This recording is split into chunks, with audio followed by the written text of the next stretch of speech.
tofuna excuse wabulayo mwana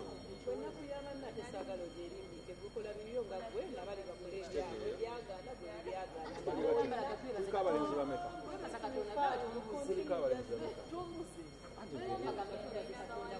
ayina bawala kati ate boyi oba tonamuwa mulenzi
I'm bringing the answer. Uncle Balai. Uncle Balai.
So like, oh yeah, I used to see that one. When I was a now your company did not give me the shuttle. So I can't sit in the night and just sitting to one.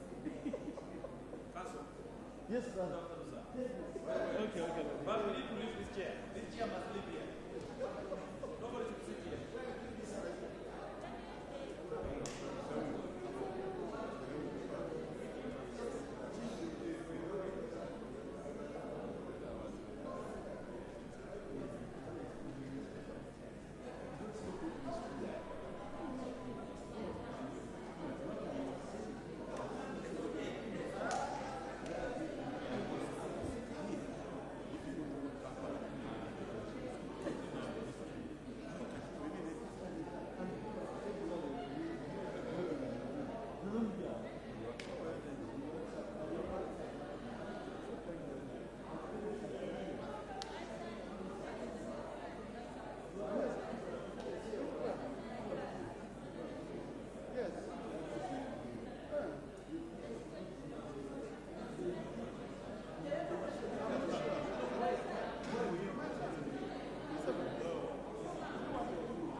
Honourable members, Mr. Speaker.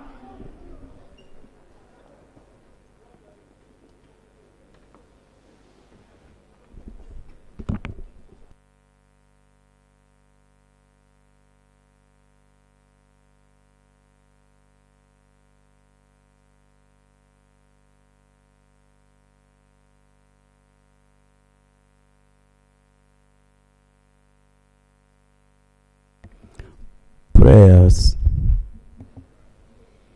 Almighty God, who in your infinite wisdom and providential goodness have appointed the offices of leaders and parliaments for the welfare of society and the just government of humanity, we beseech you to look upon with abundant favor these your servants, whom you have been pleased to call to the performance of such important trusts in this land. Let your blessing descend upon them here assembled, and grant that they may, as in your presence, treat and consider all matters that shall come under their deliberation in so just and faithful a manner as to promote your honor and glory, and to advance the good of those whose interests you've committed to their church. Amen.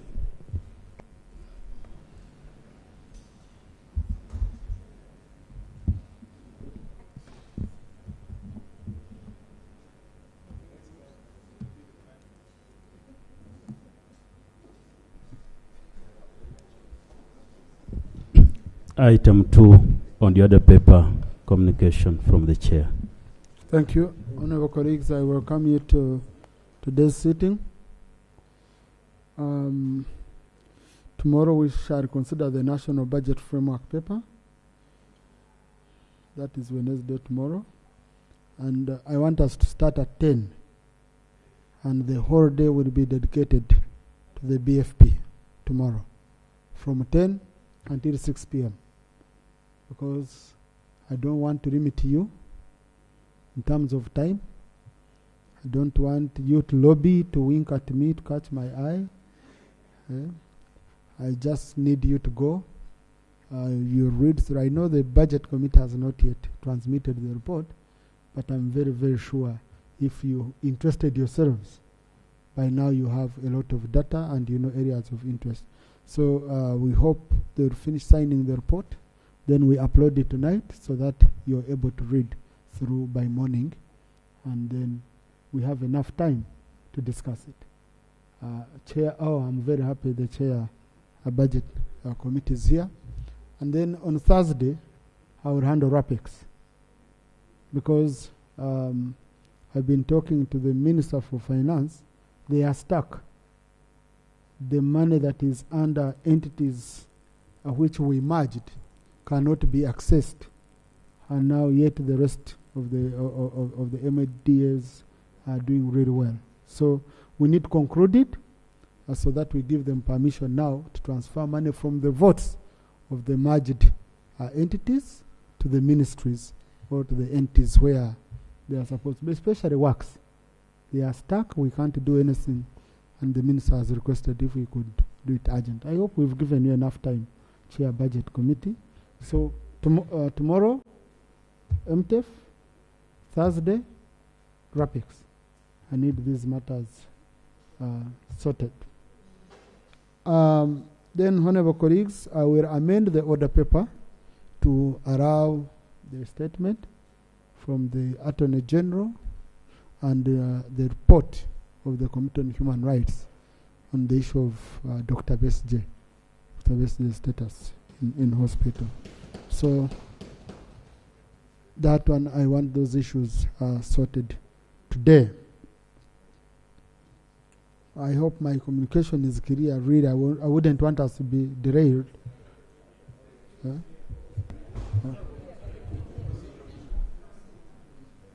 Procedure, Alop.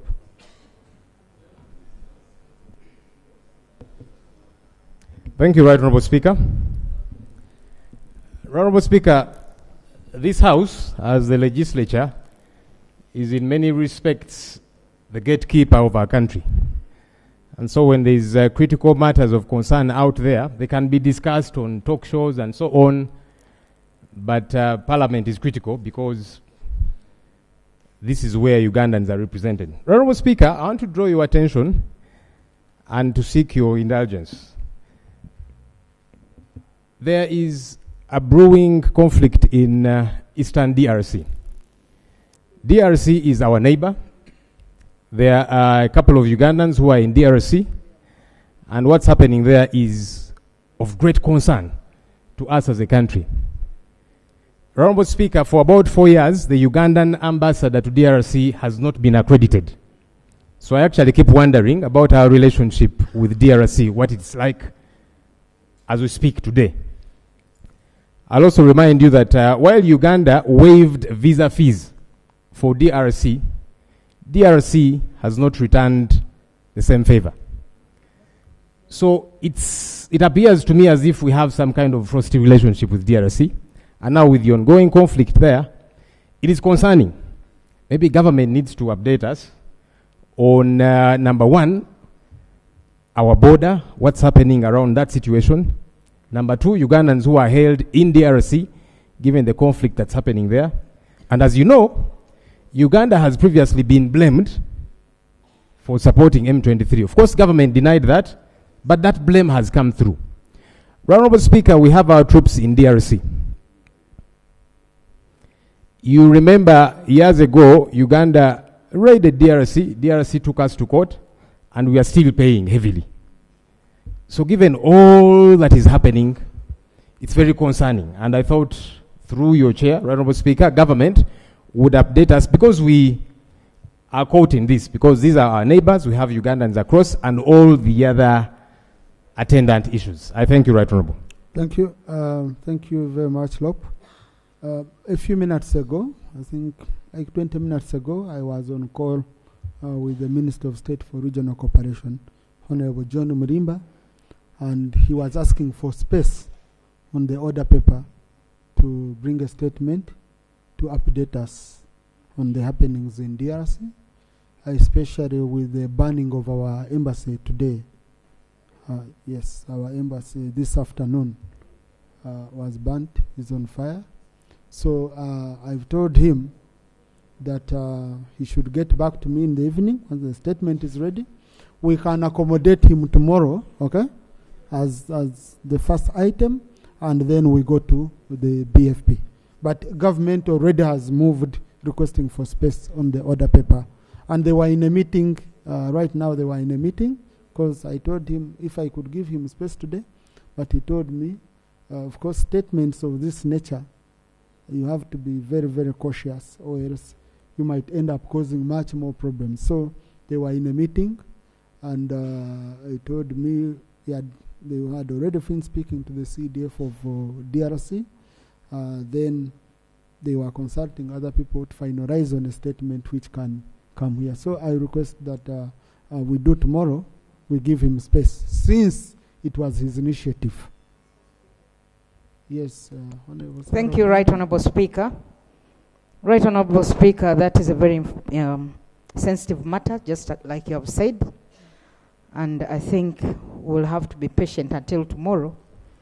But Right Honorable Speaker, you issued an order paper and also directives and confirmations from the Attorney General last week that you'll be here to actually present that statement on Dr. Besigye. But also, secondly, Right Honorable Speaker, the other issue, the order paper is very clear, and I think the third item was on the ongoing voter verification. I do not see the minister responsible here. Where?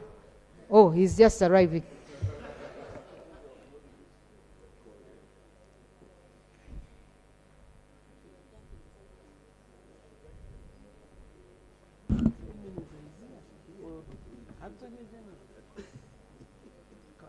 Thank you, Right Honorable Speaker, because both items were actually for the Attorney General. But thank you for mobilizing him. Yes, since Doug has walked in, I now rest my case, Right Honorable Speaker. Thank you. Honorable colleagues in the public gallery, this afternoon, we have members from the Rotary Club of Kabaragara. They are here to observe proceedings of this House. Please join me in welcoming them. Okay. Thank you. Also, we have in the public gallery this afternoon a group of students from Wizwera Thomas Skilling Center and Rwindi Skilling Center. They are represented by Honorable Twesigye Nathan Nitungo, Honorable Bataringa Basil Rankwene, and Honorable Yebare Margaret. They've come to observe proceedings of this House. Please join me in welcoming them. Thank you. Chair, Defense.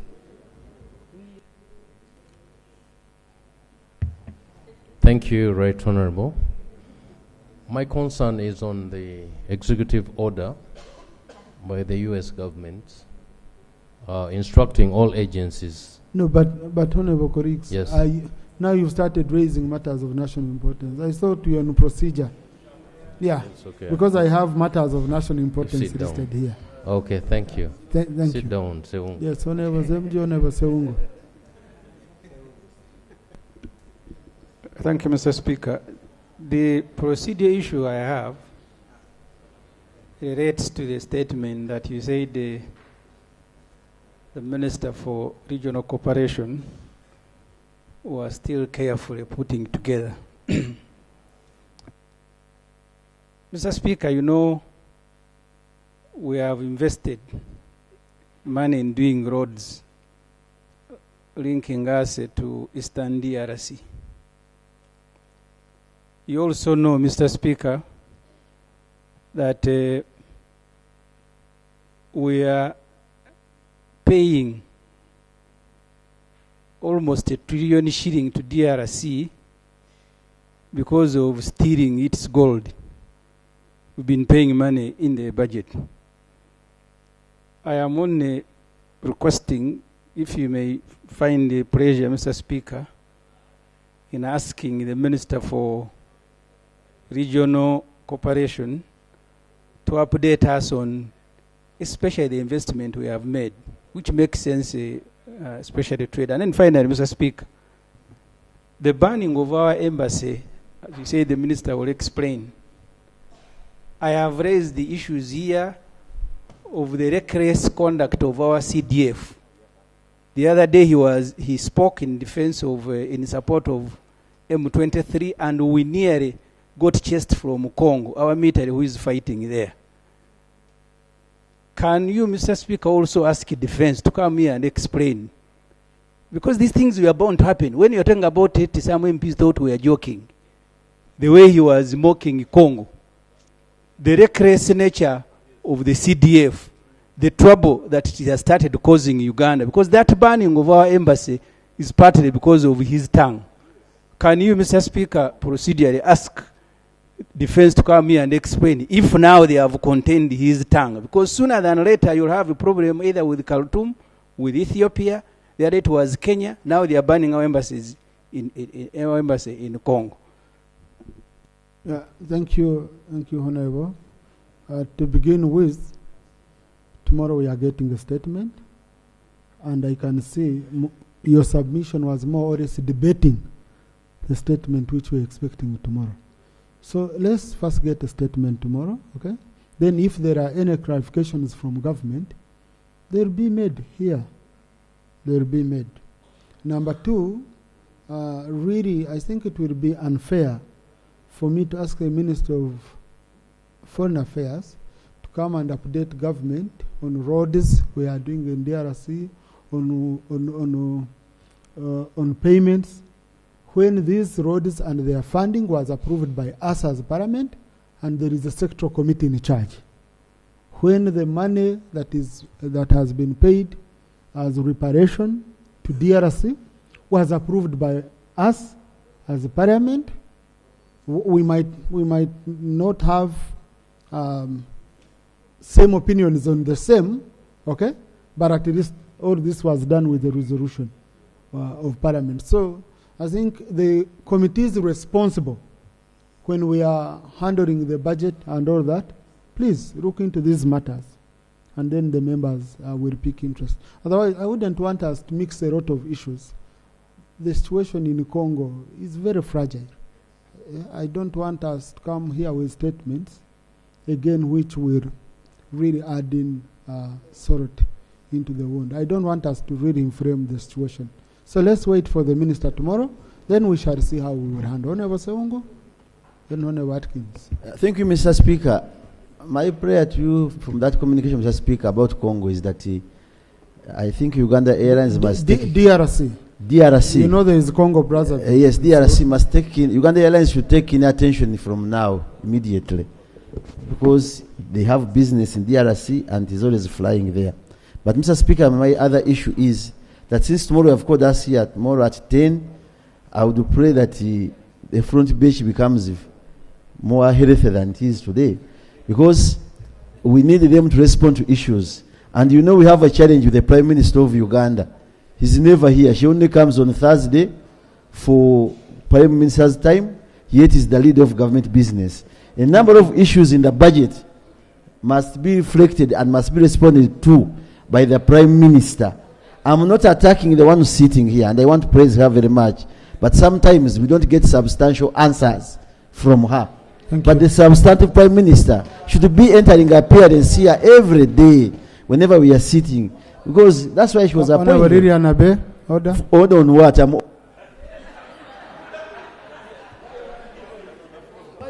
Right, Honorable Speaker.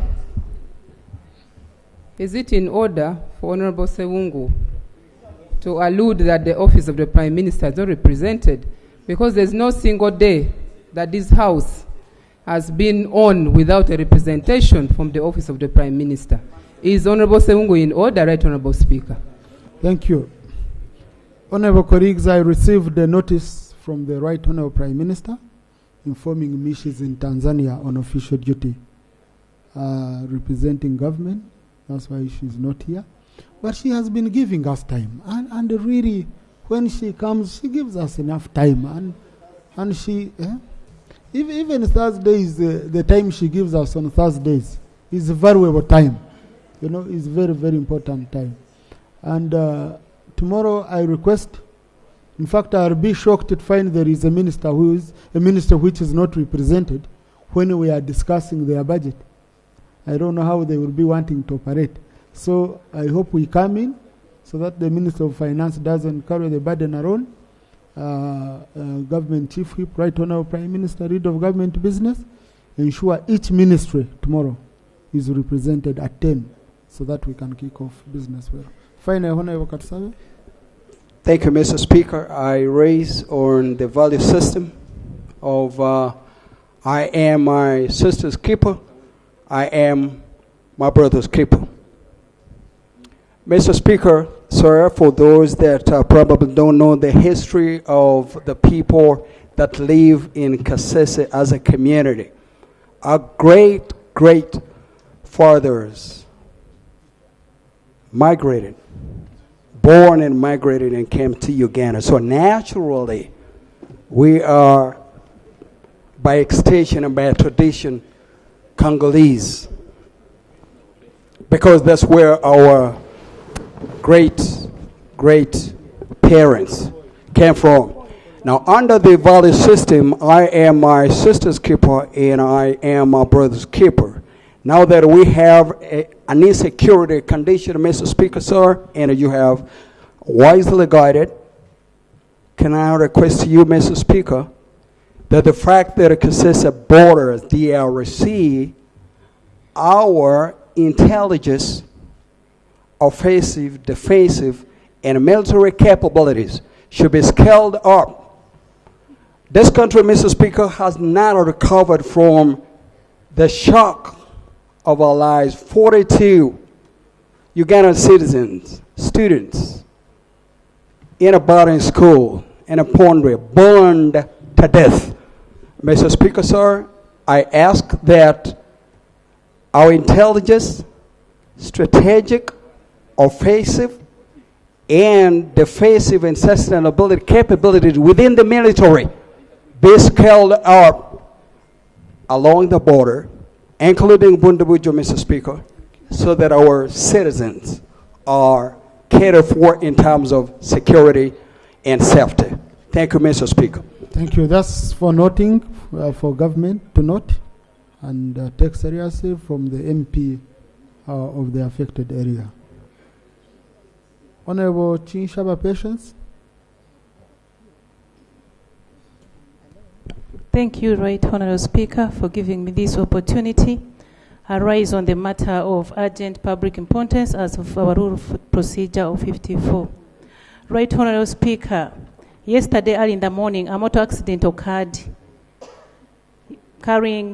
transporting tourists of American nationalists who were turning from Wind Penetrable National Park. This accident occurred at Kakuriju Munyaga Bridge, 13 kilometers from Bwindi Impenetrable National Park, leaving 1 tourist dead and 2 fatally wounded, including their driver. Right Honourable Speaker, on the same stretch where the incident occurred, 6 kilometers, there is Ishasha Bridge. Anytime this bridge will cave in. Right Honourable Speaker, this is not good for the Uganda. On the same stretch, all the roads is in bad state.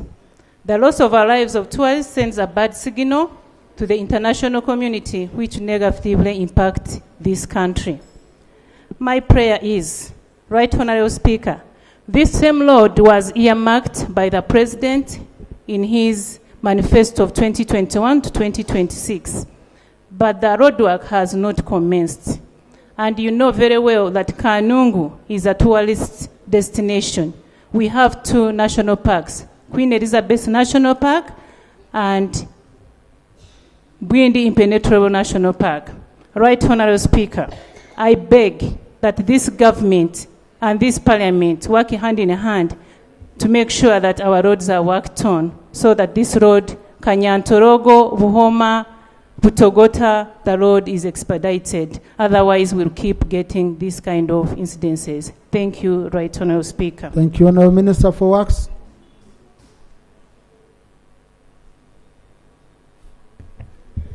Thank you very much, Right Honourable Speaker. I do agree with the honourable colleague. We had an accident there, but this specific accident, we have got the report. The vehicle of the tourist had a mechanical problem, and it rammed into the waters just a distance out from the bridge. And the road we are working with now, the former UNRA, once we have formalized our transfer of the funds, we are going to work on it. Then the Ishasha Bridge, that's the addendum of the area loan procurement, which we are working on. And once the Minister of Finance, we are engaging them, clears it, we shall do its reconstruction. Thank you very much. Thank you. Honourable Sebamara. Thank you, Right Honourable Speaker. Right Honourable Speaker, you very well know we had instances of insecurity in Masaka district. Shortly after the elections, we had the pangas and very many other things.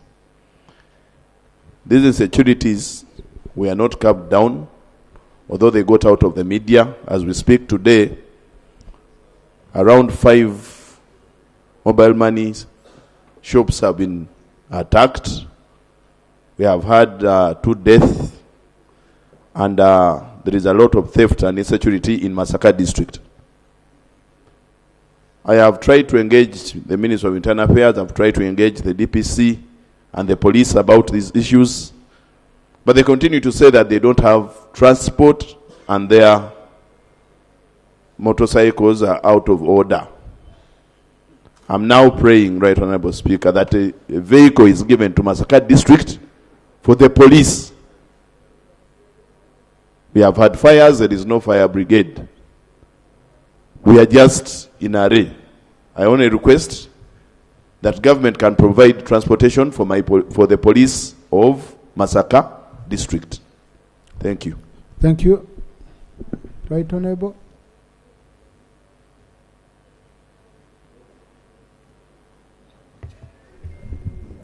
Thank you, Right Honourable Speaker. We are going to direct the Minister of Works. Minister of Internal Affairs to provide a vehicle, a better vehicle which is in better condition, plus more security. We need more security there so that the situation can be handled.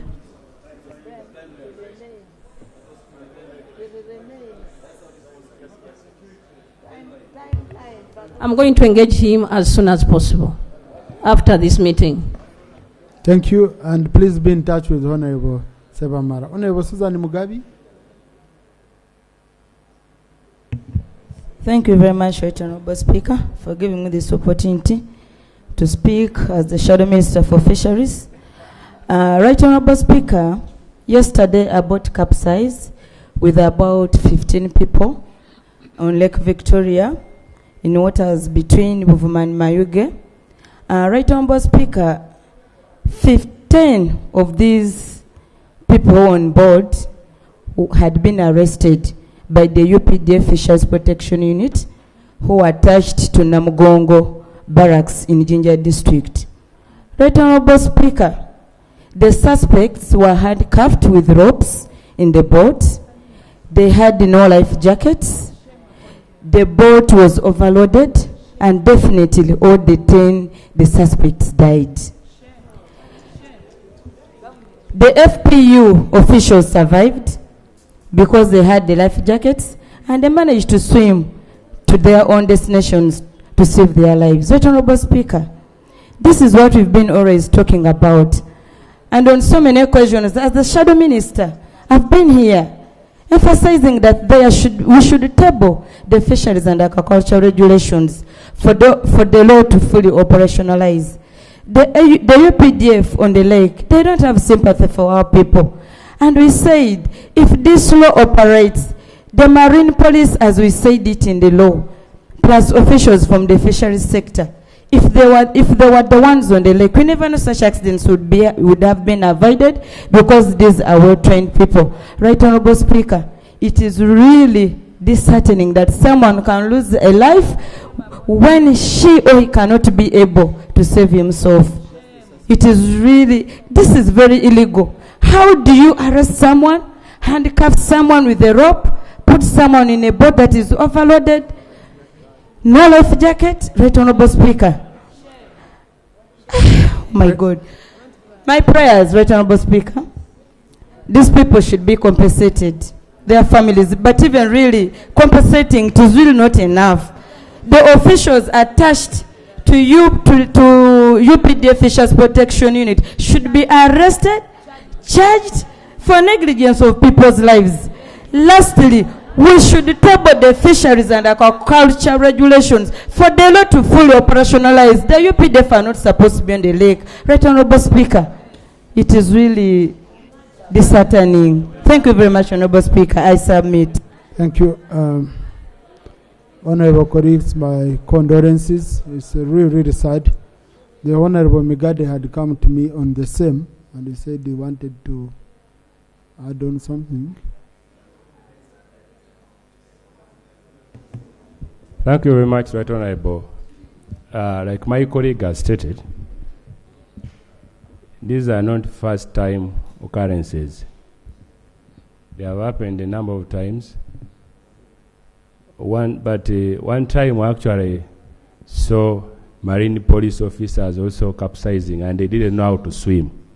And they are Marine officers. And part of the training they are supposed to undergo is actually how to save lives. But Honorable Speaker, I think we also have to agree, and the police have to devise means, that the same shouldn't be the same way you handle suspects on the mainland, where you run after people, and you know there is chance that you can park the vehicle and run to the bush. But on the lake, when you run after a suspect, there is nowhere to hide. So in case one wants to run away from this, the only option is actually to capsize. And these incidences have been happening. But we have also, as police, because practice should be that when you are marchers on the mainland, you take a suspect handcuffed. But on the lake, it shouldn't even be heard of.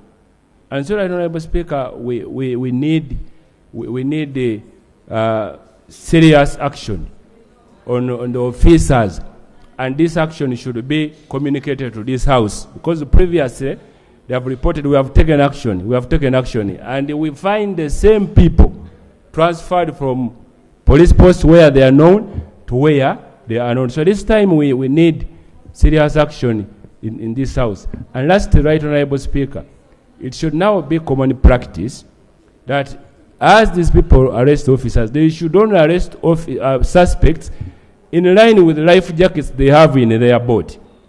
If they have 10 life jackets, at no one time should they arrest more than 10 suspects. Because this is why for them they survived, they were putting on life jackets. So, and this practice of collecting suspects from one island to another, and the suspects spend the whole day on the lake. And then the boat becomes a passenger boat. It has 70, 50. So this practice should actually stop. Thank you. Now, Honourable Minister for Fisheries, how can your officers arrest people, put them in a boat? For them, they put on life jackets. You pile up people with no life jackets, well knowing any time danger can come in and people die. Really, Honourable Minister. Thank you, Right Honourable Speaker. Right Honourable Speaker, it's very unfortunate to hear such incident took place. I want to pledge to investigate and follow it up with together with the Minister of Defense. We are going to investigate and come back to report. Otherwise, very unfortunate, and it should not be like that. Thank you. Thank you. No, Honourable colleagues, issues of investigations, you can't just rush it that way. But Honourable Minister, we had agreed that in a month's time we have regulations. Where are the regulations?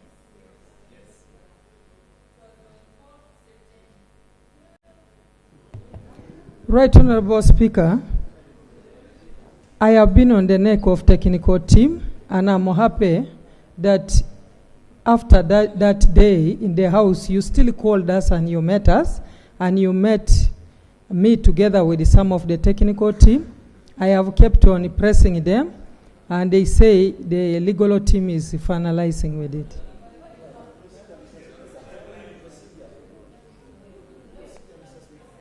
Right Honourable Prime Minister, why should we beg for regulations? Yet it's clearly a requirement under the law. Can we assign this to you?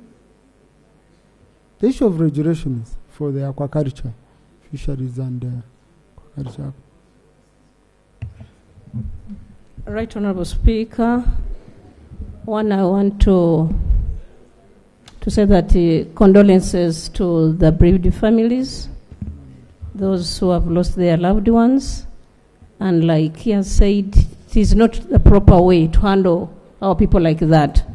Right Honourable Speaker, Minister of Agriculture in charge of fisheries should bring for us the regulations in a week's time. Thank you. Thank you. Honourable Agasha Juliet. Thank you, Right Honourable Speaker. I'm raising on the matter of national importance about the hailstorm that struck some villages in Katenga Sub-County, Mitoma District. On Sunday of 19th January this year, some parishes of Katenga, that includes Igambiro, and some villages in Karire and Sazinga in Rukaruga Sub-County were seriously destroyed by the hailstorm. Previously, some other villages, Right Honourable Speaker, in Kanyabwanga and Ruhe Sub-Counties were also affected, but that was the time when we were here, when we were not here, when we were in recess, and I didn't realize the matter. We have the detailed report from the district, and my prayer is that the affected residents get supplies of beans and posho, and some churches were distracted. Also, I request for some iron sheets. Thank you so much, Right Honourable Speaker. Thank you, Minister for Disaster Preparedness.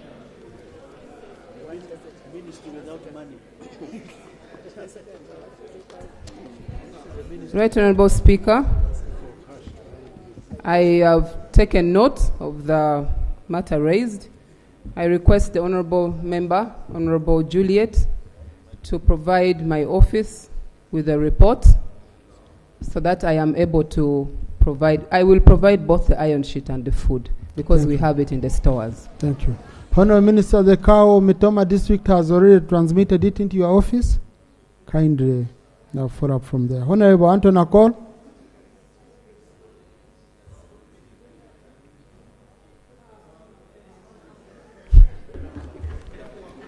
Right Honorable Speaker.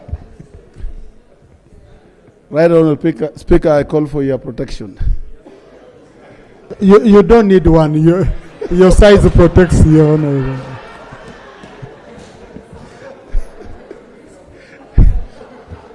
Right Honorable Speaker, I rise on a matter of urgent national importance.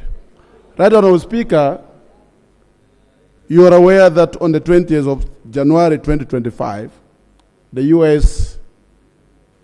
swore in a new president who has actually signed instruments and executive orders.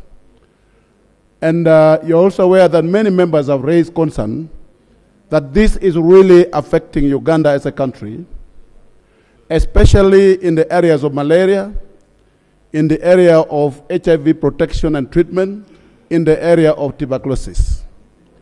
And right Honorable Speaker, a large number of Ugandans are on ARV, and leave alone that, malaria is #1 killer in the country. Right Honorable Speaker, we are all candidates of either malaria or you are going to be a candidate of ARV or any other. I mean, you can't predict. So Right Honorable Speaker, my concern right now is that the Ministry of Health and actually the Ministry of Finance should look for a way of mitigating this gap that is created by these executive orders that are signed. But at the same time, my prayer is the Ministry of Foreign Affairs should have a way of negotiating for the country.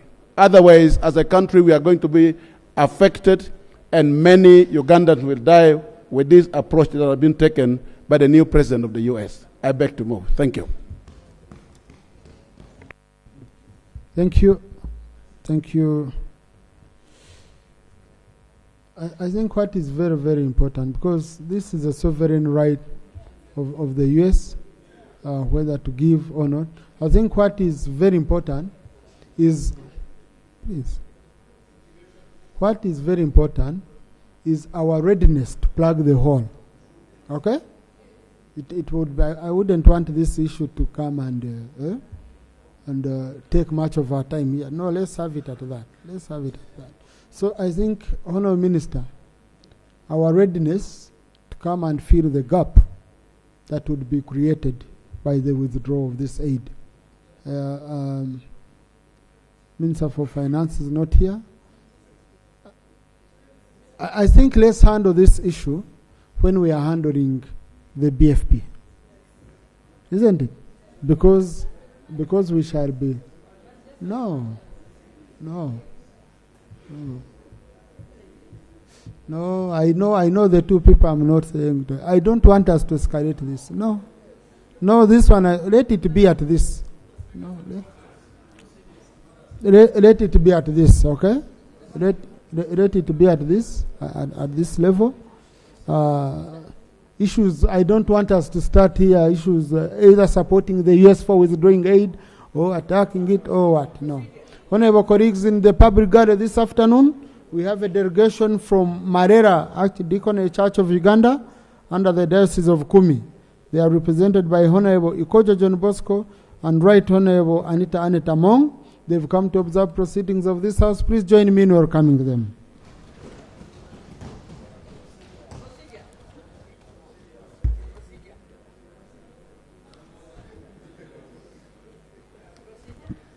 Next item. Item 3 on the order paper, statement by Minister on the ongoing voter verification exercise. Honorable Attorney General.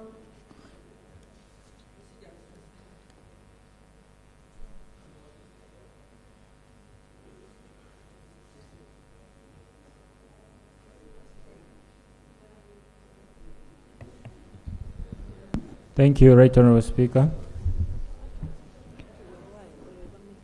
Right Honourable Speaker and colleagues, I was asked to,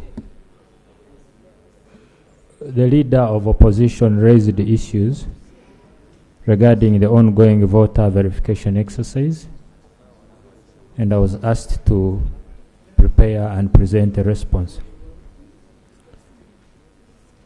Right Honourable Speaker, on Monday 20th January 2025, the Electoral Commission commenced the exercise of the general update of the National Voter Register.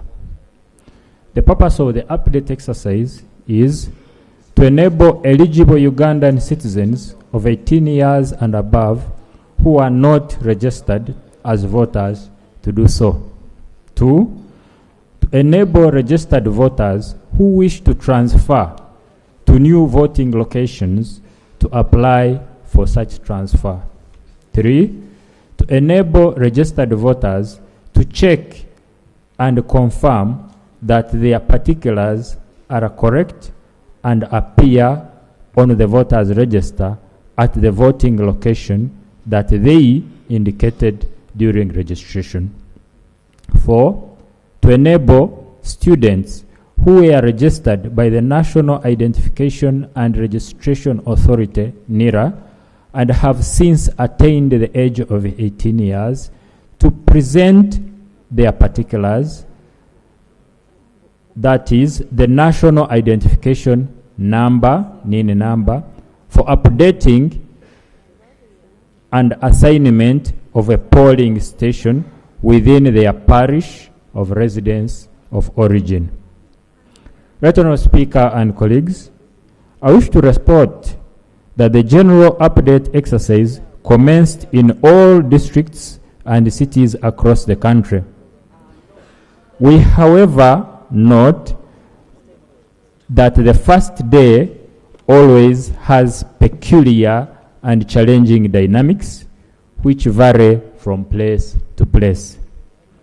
I wish to report that day 1 was largely used to rally stakeholders on location and the program of the exercise and the location of kits within the parish and the sub-county.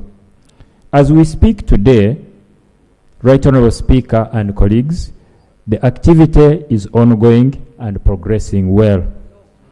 We are confident that the objectives of the exercise, as mentioned above, will be achieved within the time frame set.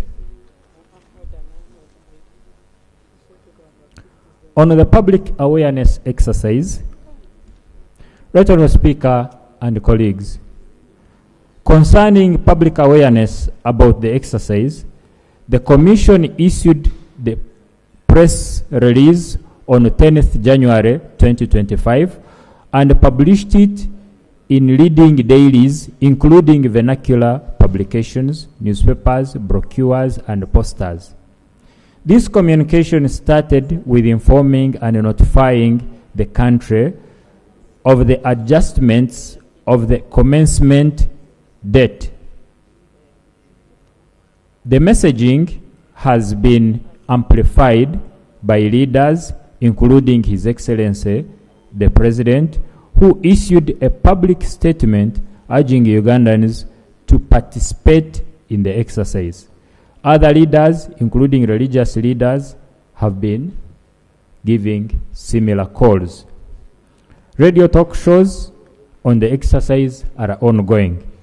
The Commission organized stakeholder workshops at the regional level in all 12 electoral regions of Uganda to mobilize key stakeholders and provide critical information to the leaders, including political parties, the media, and civil society.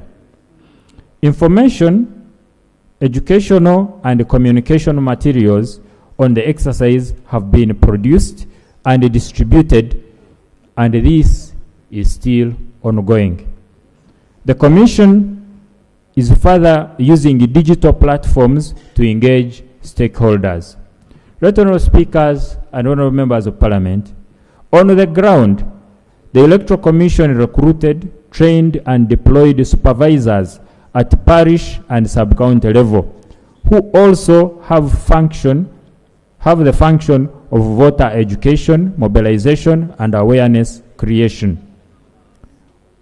We have facilitated them with megaphones to mobilize up to the lowest level, informing the masses about the exercise.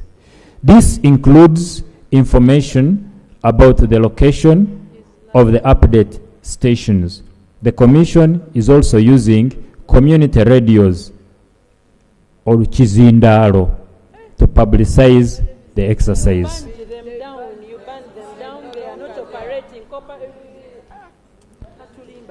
Regarding awareness of the exercise by LOC1 and LOC2 chairpersons and leaders, the Commission and stakeholders workshops held countrywide. The Commission in the stakeholders workshops held countrywide on the 10th of January 2025 engaged the chief administrative officers and the town clerks and requested them to disseminate the message on their role to the grassroots leaders. In addition, the parish and sub-county supervisors who have been recruited are engaging those local leaders continuously to enlist their support for the exercise. The Commission wishes to thank the local leaders who have mobilized their communities to participate, including providing logistical support, for example, suitable venues. The reports we are getting from across the country indicate that local leaders are supportive, but we acknowledge the need to involve them more. The Commission has established a system for receiving and handling complaints arising out of this exercise. This includes the establishment of a query or complaints desk at the Electoral Commission headquarters that receives and responds to complaints emerging issues. Right Honourable Speaker and colleagues, concerning the adequacy of kits allocated for the exercise, the Commission is conducting the exercise using kits provided by the National Identification and Registration Authority, NIRA. The total number of kits deployed for this exercise are 2,703 kits. Our need was 5,000 kits. The distribution has been made based on the sub-counties, except for Kampala, Capital, Wakiso, and Mukono districts, which have been allocated additional kits per parish or wards.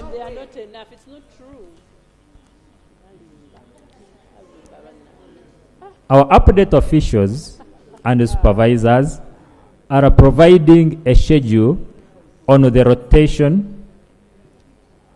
Our update officials and supervisors are providing a schedule on the rotation and movement of kits and informing the people of when and where the kits will be on a particular day to ensure coverage of the target population. The update teams are supported by technical teams or troubleshooters that respond to machine issues as and when they arise. Right Honourable Speaker, it is true that some technical problems, faulty machines, have been reported in some stations. The equipment being used was first procured for the 2014-2015 mass enrollment registration exercise under the National Security Information System NSIS project, the predecessor to NIRA. This explains the reported cases of breakdowns. Our teams have been on standby to respond to any reported malfunctions. Right Honourable Speaker, on the issue of the requirement for a recommendation from the Gombolora Internal Security Officer, GISO, and the District Internal Security Officer, DISO, we wish to guide that this applies to first-time applicants and is based on the need for verified citizenship. Please note that only verified citizens qualify to be on the voters register, and the agency responsible for ascertaining citizenship is NIRA. The Electoral Commission engaged the leadership of Uganda Police and the sister security agencies to facilitate the new applicants with such letters to complete their applications. Right Honourable Speaker, in conclusion, the Electoral Commission is cognizant of the challenges that have been identified in these first days of the exercise, but we are confident that with the mechanisms put in place to address them, and with the heightened awareness created by our teams that are based at the parish level, who are mobilizing the communities on the operational plans regarding venues and time and requirements for completing the exercise, the time allocated will enable Ugandans to register and update their particulars. The Commission appeals to all stakeholders, including the Honourable Members of Parliament, to support the mobilization and call on their constituents to participate in the exercise. The registration centers in the parishes are working daily during this update exercise from 8 a.m. to 6 p.m., including weekends.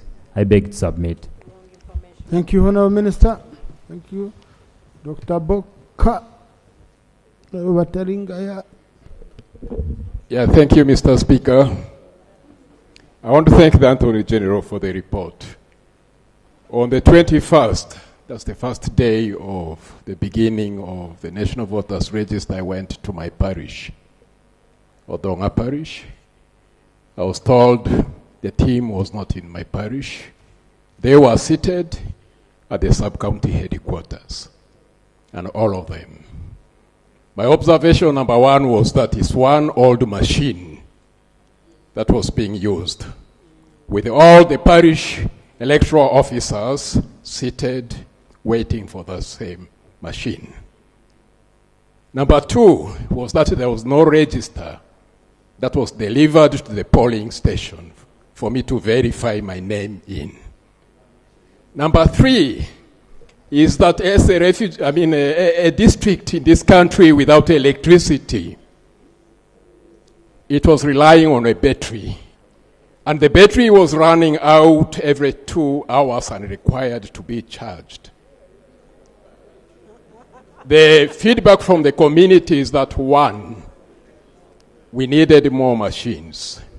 Two, this exercise needed to really be in the parish as planned. And three, sufficient power be provided for those districts without power. I submit. Thank you. Thank you. Honourable Taringaya, Honourable Rebiambo. Thank you, Right Honourable Speaker, for the opportunity. I want to thank the Honourable Minister for the submission about this voter registration exercise. Electronic equipment is assigned years in which to serve. And I have heard him talk about those procured in 2014. So surely, these must have become obsolete by this time. And therefore, we don't expect good results from these machines. 2, what happens between collaboration between the ministries? We've just finished a national census. What happens to that equipment that was being used by UBOS? Why can't it be deployed for this purpose? Thirdly, what about the students who have already gone back to school? How will they update?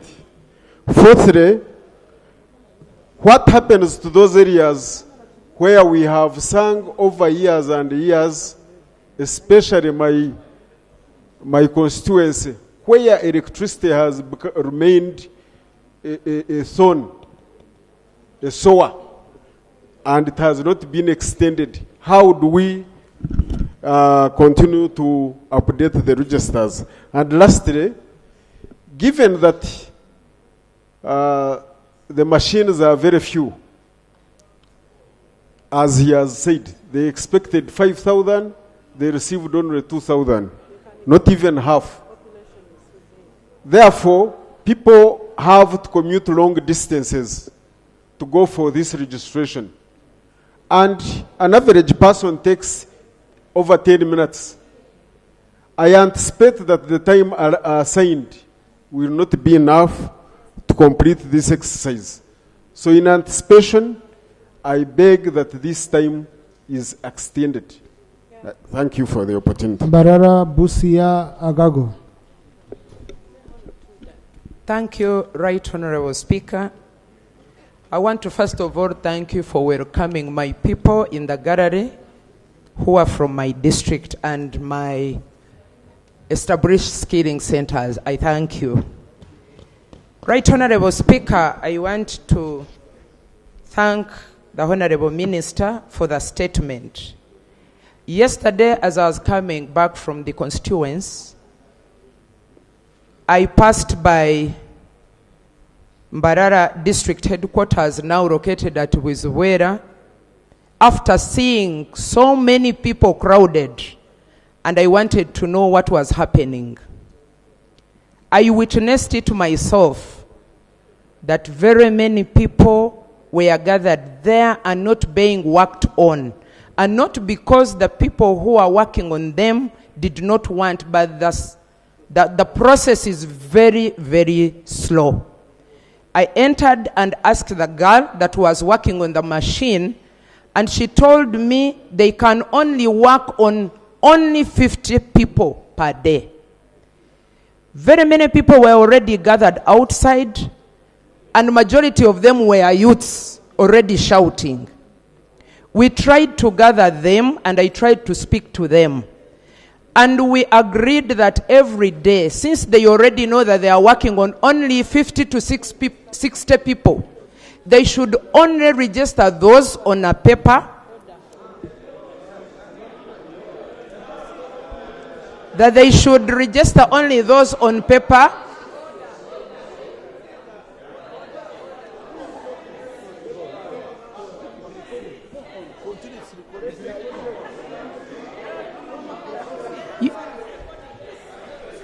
the power is back.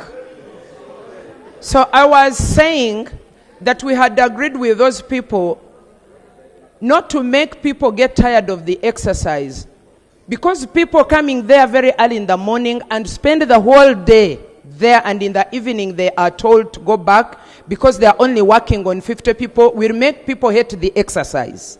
Secondly, most of our parish headquarters have no electricity. So all people who were going to the parishes, they were bouncing back to where electricity is. And that one, at the end of it all, people were like, they would rather register me from here instead of going to where there is no electricity. At the end of it all, we will find at the polling date, people are not in their respective parishes because they were compelled to register where electricity was. I beg to submit. Thank you, Busia. Thank you, Right Honorable Speaker. I take this opportunity to thank the Honorable Minister for the statement. Honorable Speaker, I've just landed from the border, I was there mobilizing for this exercise from Busia border. I've been mobilizing for this exercise, Right Honorable Speaker. I got three concerns. First was electricity. Many stations lack electricity, so people were bounced and referred to far places. And my voters were complaining. Most of them said, Honorable shall not go there unless you get first means of transport, which I wouldn't afford to transport those people to those stations. Secondly, our concern was registers. Some areas, when I went there to find out, registers were not there on those areas. Sorry, stations. Also, I failed to check my name up to now. And I left home when I've not checked my name. I'm not a Kenyan, Right Honorable. So that's the second issue. I think those are the concerns I got from my area. Thank you. Agago. Thank you, Mr. Speaker. Mr. Speaker, whereas I concur with many other issues that have been raised by our colleagues, I want to address my mind on one very important issue regarding which I experienced in the last elections and the other one, where voters move from one polling station to another polling station looking for their names so that they can do the voting. And it is because of lack of preparation. And the way I'm seeing this exercise is being done, that tells us the similar occurrence is going to take place. In my constituencies, where they are also sharing those kits, it is alarming because our sub-counties are just a very huge one, even the parishes. For example, like Kuyue sub-county, where I comes from. In Kuyue sub-county, we are sharing the kit with Kalon Town Council. And yet, Kuyue sub-county, we have more than 6 parishes, which those parishes are even bigger than some of the parishes, some sub-counties. So, this is a clear sign that even the time given is not going to be enough. Number 2, I wonder why NERA, each time our pupils and students, when they reach a certain age of their age, they are being registered for ID. Registration always takes place. And it is the same NERA that have the ability and the official work that you are giving them to contain this register. Now, why don't we have an automatic update? Automatic update. You have reached 17, you have already got your ID, you have reached 17, now somebody is 18, and again you still need somebody to go and take the pictures. If those register, those names can be brought forward and they just go and check, it saves us a lot of money and time. I have gone to check on my names, they are not there. Because the register's book also is not there. And you know what happened to Honorable Minister Norbert Mao some time back. You are here, your name you don't check because the register book is not there, you find it's not there during time of voting. And you'll see how you're going to miss even coming to contest again. So, finally, this is a time where we can make correction where necessary. My parishes are always very big. Why don't we, the Electoral Commission, consider putting in polling stations? Because in other places you find in a parish, there's one polling station. And yet the distance people move so that they can go to do voting is more than even 5 kilometers for somebody to access the polling stations. Can we, in this process, as they are working out, they map out the parish, which that parish, if it is too big, they said we talk of a minimum of at least 2 kilometers, a minimum 2 kilometers for somebody to access a polling station. Now that we are doing this kind of mop-up and helping. I thank you, Mr. Speaker. Thank you, Honorable Naluyima, Honorable Rusakero, Honorable Nyeko. Thank you so much, Right Honorable Speaker. Right Honourable Speaker, we are so grateful that this matter is being considered now, because right away from the word go, we raised this matter. And first of all, to react to the minister's statement, it's not true that Wakiso district has been considered at at parish level. No, not all. And a town council like Chengera with over 330 residents is having only 4 kits with 10 parishes. A sub-county like Kachiri is already having 1 kit, and this day it's still existing, only it's having 1 kit. So, Mr. Speaker, the problem is really big, and it is disturbing that we have the deadline still maintained, because in his statement, he has not committed that government will be extending that date. It will be extending it from 20th February, and then it will be extended from 20th February. No, he has not committed, and he has really elaborated that we have technical problems. We also have human issues. Where are we going to be as a country when many of our citizens really want to fulfill their constitutional mandate, but they are being failed? We also want Electoral Commission, through our minister here, to really inform us why are some people missing this day. They voted. I have councillors of Chira municipality. They voted and they were elected. They were in the register. They have tried out the system. It is not anywhere reflecting their polling station. What has happened? How did the Ugandans disappear from this register? And where is that commitment that they will be back and they will be able not only to stand as citizens, but they will be able to vote? I have enough information to add and to attest to what I'm saying and what really is happening, especially take a district like Wakiso. I just don't go there. I'm part and I'm checking on a daily basis what is happening. A village like Kasokoso has over 10,000 residents and over 6,000. They want to vote, but now the kit is only based at one place. When shall we wait for these kits? And how comes after 5 years the country is not ready to ensure that it has enough for this exercise? I want to appreciate you. Thank you. Thank you, Honorable Rusakero. Thank you, Madam. Thank you, Mr. Speaker, for giving me this opportunity. Mr. Speaker, I want to thank the Minister for the statement. Unfortunately, I didn't hear much of the emphasis on how best we are utilizing the e-verification system. I've actually tried to sample it from the house here. It works. You go to the portal of the Electoral Commission, you just put your NIN on that, and then it will bring everything.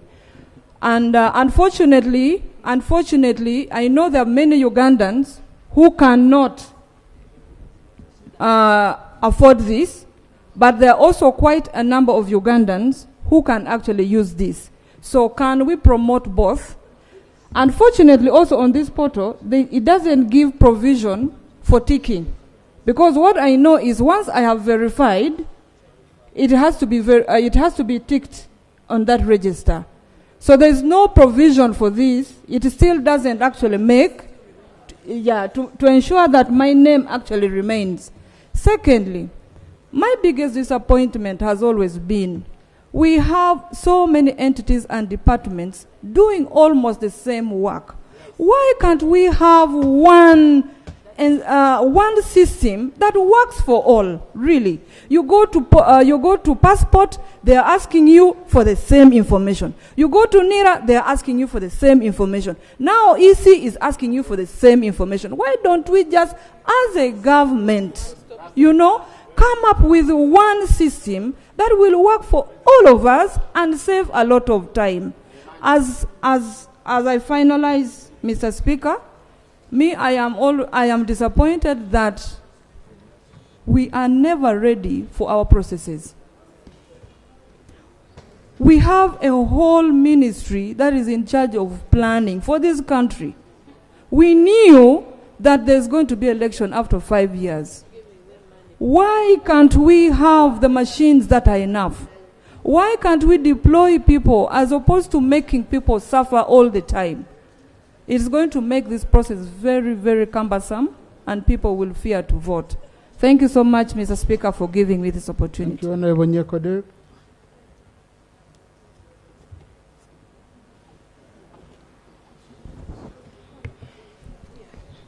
Thank you so much, Mr. Speaker. Mr. Speaker, my concern is on the PSOs. In areas where we have a very high population, like Kampala, a parish has around 20,000 residents. But then you will find that the PSOs are nowhere to be seen. PSOs who would be located at the station where the operation is being taken place, their phones are off, they are nowhere to be seen. They actually are not known because these are not offices. They're supposed to be giving security intelligence, not offices that are known to everybody. So this is work that should be done by LOCs, not the PSOs, because they do not have a particular location to be found. The other second concern, Right Honourable Speaker, is for Kampala, for the case of Kampala, with a very high population, where we have a parish that has 20,000 residents, just one parish equivalent to a sub-county, or even equivalent to some of your districts and constituencies. We cannot have one machine in operation. It is really unfair, and it cannot accommodate the number and the residents to be worked on. So this is something that you need to revise to see that at least in every 2-3 zones we have a machine in operation, so that our people can get to vote. Thank you. Thank you. Honorable Numbers, Honorable Chivumbi.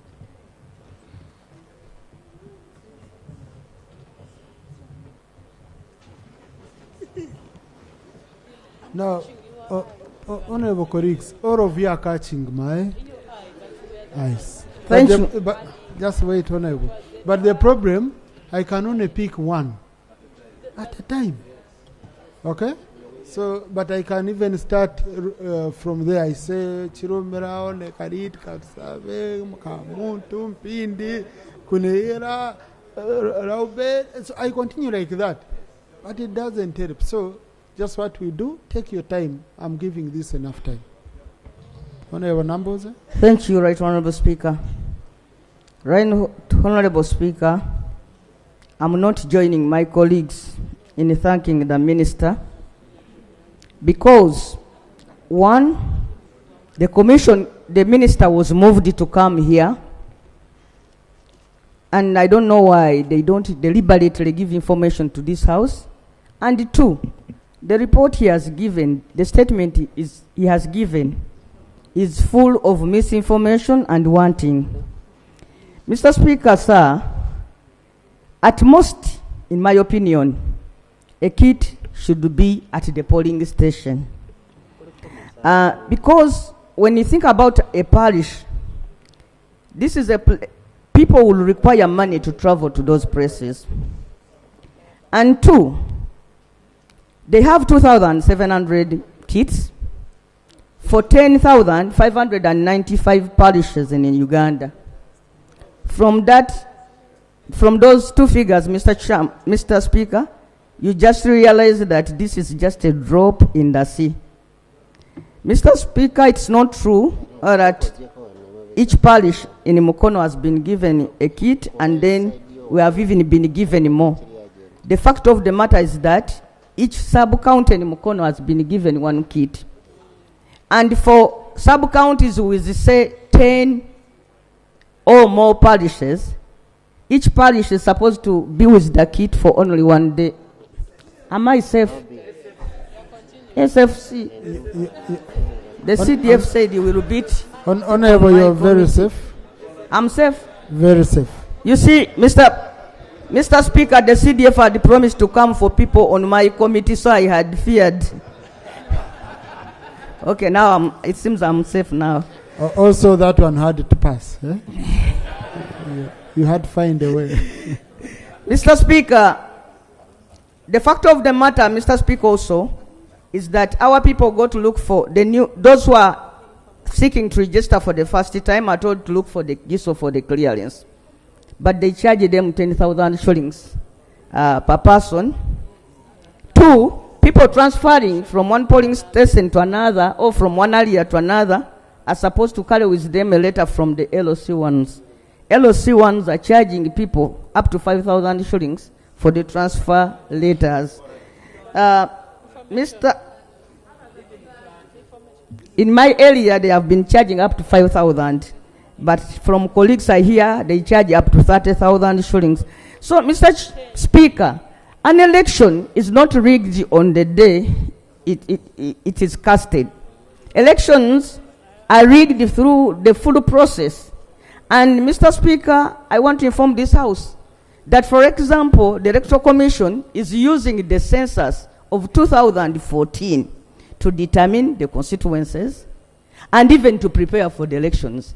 To them, the census of 2024 does not exist because, as they have said, the results are not fully gazetted, Mr. Speaker. So we are in 2025 preparing for an election of 2026 using information of 2014, a decade ago.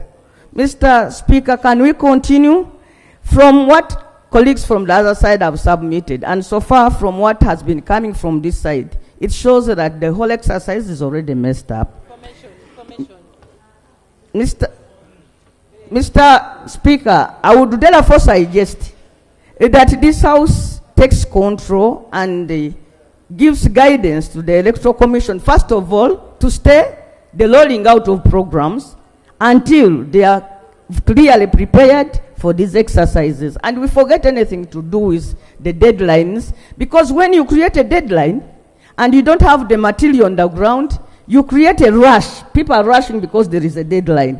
So we find people piling at parishes. The machines are not there. Where they are faulty.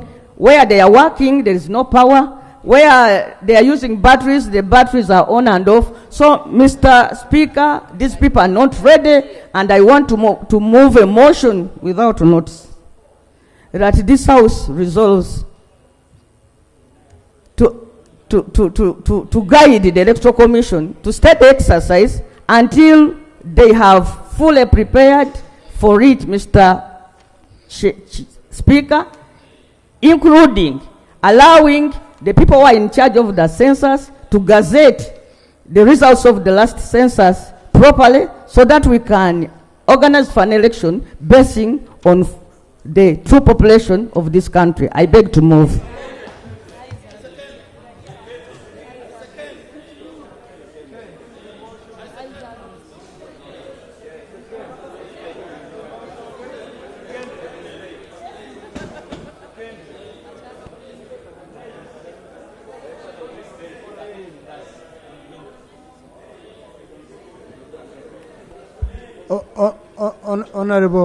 Honorable colleagues, motions without notice are provided for under Rule 59,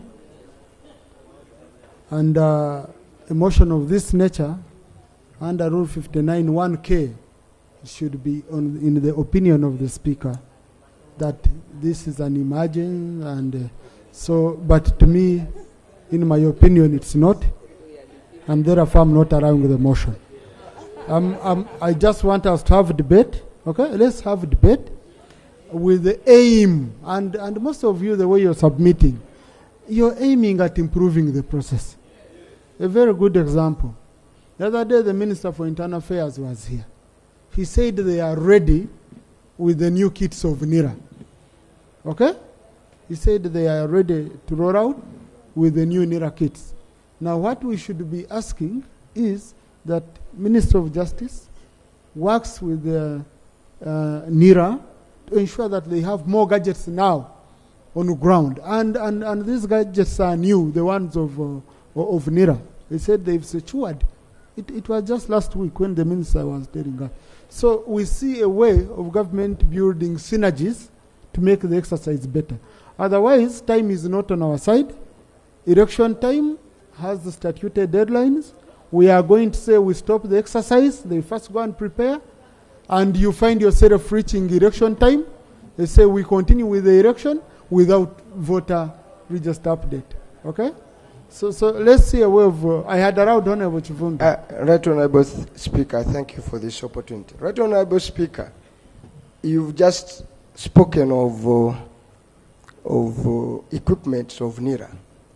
When we were procuring equipment worth $100 million for you, boss, the justification in the budget committee was that after the census, those same equipments will be passed on to the Electoral Commission to prepare for this election. The question is, where did these equipments go? Which we spent $100 million US. Second issue, I was the shadow minister for internal affairs then when we were making the NIRA Act. One of the core justifications for NIRA to even become an authority was that it will become the one center for data collection from which all government agencies will feed on. And one of the key primary beneficiaries was supposed to be the Electoral Commission. That going forward, every time to upgrade the voters register, they will just go to NIRA, download just by a button all those that have clocked 18, and they know where they come from, and they produce a voters register for citizens to verify. Now they are shortchanging citizens, telling them, please go and register afresh. For how long will this country be taken for a ride? Lastly, Right Honorable Speaker, I had a consultative rally on Friday in my constituency, and the leader of opposition was there.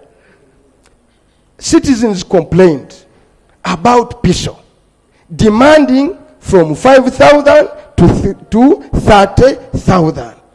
The question is, what's the role of PISO under the law in this exercise? So we are asking, should somebody investigate the role of PISO, which is emerging across many contributors here, where they are demanding a payment to stamp for these young people who want to go and vote. And we are talking about some 4 to 5 million young people who are first-time voters, whom I think, and I want to imagine, somebody out there may be deliberate in defranchising them, because the fear is real. When you have an 80-year possible candidate, he fears younger people. And that's a given, and would work towards defranchising. Let the young people determine the leader they want to lead Uganda, not an 80-year-old man defranchising wananchi for non-registration. I beg to move. Thank you. Chairperson Legal. Motion? Just a motion. Thank you, Right Honourable Speaker. Right Honourable Speaker, I rise to move a motion for this House's consideration, a motion without notice under Rule 59. Right Honourable Speaker, when you listen to the members, the issues being raised are similar in all districts, in all constituencies. The issue of the faulty equipment, the issues of distance, the issues of charging money, the issues. So, Right Honourable Speaker, and we don't have the Electoral Commission here to actually answer. Right Honourable Speaker, I am moving a motion that this matter be referred to the committee, and the committee be given 2 days to interface with the Electoral Commission and other officials, and then come here, bring a report for us to debate and make clear recommendation. Otherwise, short of that, Right Honourable Speaker, this is a statement where the minister, we shall speak, and these matters will simply go. So, Right Honourable Speaker, I move under that rule that let us be organized as a house, that we give this matter to the committee to interface with the relevant agencies, NIRA, the Electoral Commission. Why can't we use the NIRA registration? Most of the children who are 17 years now have NINs. So why can't we use the data from NIRA to actually have these people registered? But now, so, Right Honourable Speaker, you're submitting. Yes, I'm saying that I move a motion, Right Honourable Speaker, that the House considers referring this matter to the committee, and the committee be given 2 days so that we can debate a report with clear recommendations. Thank you, Right Honorable Speaker. Thank you. Now, this is a motion where I don't just put a question. It's my opinion. Yeah, but 2 things. Number one, you know, when we have such a statements, the honorable colleague who raised the question should be given an opportunity to speak first. But because it was a leader of opposition, I told him that we agreed that he waits because there are issues which might come, and as leader of opposition, he needs to respond. So if I take up this motion now, I would have denied him an opportunity to comment on something he raised. That's number one. But number two, when such a controversial issues come, the speaker is supposed to guide at the end, because the statement does not have a provision for a resolution of parliament. So the speaker guides at the end. So it would be really unfair if I just pushed it to the committee without first listening to colleagues on these issues. Yeah, but I really appreciate Honorable Saropendi what he had read. So I had allowed the chair. Thank you. Committee on Legal Affairs, followed by Honorable Kro, then the Shadow Attorney General, Honorable Mujichi. Thank you, Mr. Speaker. Mr. Speaker, independents, I'm going to also have them. I have a procedure, Honorable Naomi. Yes, procedure, Honorable Naomi. Thank you so much, Mr. Speaker, for giving me this chance. Wouldn't it be procedurally right for us to first hear what Honorable Chivumbi has just raised, the question, and reminded us of what Parliament passed, especially in the budget, and now it has not been fulfilled? Wouldn't it be procedurally right for us first to listen to what happened to that before we even continue hearing from each other? What happened?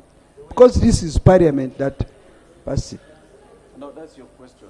Honorable Chivumbi Yes, raised? I get you. I get you, Honorable. Let's first get the answer. Yes, I get you. But you see, I've picked very many critical questions.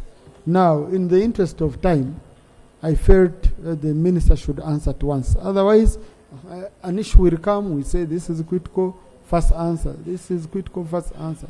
So let's Thank you. Let's first listen to Chair. Thank you, Mr. Speaker. Mr. Speaker, without prejudice to the issues raised by members, the issues of the fuel kits, issues of power, which is not in many parishes, and the issues of the delays, without prejudice to all those issues, Mr. Speaker, I raise up to also inform colleagues and this House that the Electoral Commission is working under very difficult conditions, and also implore colleagues that tomorrow we shall be handling the budget framework paper. The Electoral Commission has not been funded for phase 2 and phase 3 of the 2026 general elections, of which this verification is in phase 2, but they have not been funded. They need 450 billion shillings to be able to handle phase 2 and phase 3. I rise up, Mr. Speaker, to implore this House that we must speak together as a voice of this House under Article 66. We have an obligation to ensure that the Electoral Commission is well funded and adequately to handle their mandate under the Constitution. And therefore, as a House, Mr. Speaker, tomorrow, as we handle the budget framework paper, we must raise up collectively to ensure that we make recommendations that give the effect that the Electoral Commission is funded very well to be able to deliver a credible election in 2026. Other than that, the Electoral Commission, colleagues, is not funded, and we must fund it as an obligation of this House under Article 66. I thank you, Mr. Speaker. Thank you. I had picked Shadow Attorney General. Thank you, Mr. Speaker. Mr. Speaker, having read the Deputy Attorney General's statement, I should have moved at the earliest that we throw it out because it does not give us solutions. And all of us are lamenting, and his statement is also full of lamentations and contradictions. Mr. Speaker, we have over 30,000 polling stations. And the statement of the Deputy Attorney General says they required 5,000 kits to serve over 30,000 polling stations. The statement is talking of registration at parish level, and yet we know we have over 10,000 parishes vis-a-vis the 2,700 kits. So who is actually telling the truth? The statement is talking about technical teams to troubleshoot whatever comes wrong with the computers. It has not even mentioned how many people are attached to the 2,700 kits. And it's not giving us the solutions to the kind of challenges we now have. Yes, I know the budgetary issues, but as Honorable Mwanga Chivumbi said, where did the kits we procured for census go? Where are they? And they were per village. So where did they go? So I would move members that we reject this statement and require the Attorney General to come back with a clear statement giving us the solutions to the issues members have raised. I beg to move. Thank you. So, I want to sincerely thank you, Right Honourable Speaker, for giving me the opportunity and to catch your eye. Right Honourable Speaker, the concerns of members are very clear and very loud. When you look at the distribution of the kits, personally, if I look at my county, I have a town council and a sub-county. Usuk and Usuk Town Council and Usuk Sub-County are only having one kit, running a town council and a sub-county. So you find that it becomes very challenging. I think we should give this, I want to appeal to my senior colleague, the Attorney General, and government, that we need time to do this. I know electioneering process is like a vehicle already in motion, but we need time to do something good, because we do elections once in every 5 years. So let's give this matter. This is one way we determine the issues of leadership. One way actually to disenfranchise people and deny them the right to participate in elections is through some of these exercises. But I want to quite differ from the averment that it could be an indicative planning that the 80-year-old is disenfranchising. Who knows who that person will vote? Nobody knows. My senior colleagues here, the lawyers, know that in law, they say not even the devil knows the intent of man. So we can't know who they were supposed to vote, so we cannot attribute blame to an individual, yet it's an exercise that we can embrace. So I want to appeal to all of us as colleagues that election knows no party. For us to have a clean register, let all of us are interested parties. Whether you're in opposition, whether you're in NRM, we want everybody registered and participates in the exercise. I beg to submit. Then lastly, Right Honourable Speaker. No, you've already submitted. Honourable colleagues in the public gallery this afternoon, we have a delegation of councillors from Pabo Town Council, located in Clark North Constituency, Amuru District. They are represented by Honourable Akol Anthony and Honourable Lucy Akero. They've come to observe proceedings of this House. Please join me in welcoming them. Thank you. Thank you. Lop. Let me first hear from Lop. Yes. Yeah. Let me first hear from Lop.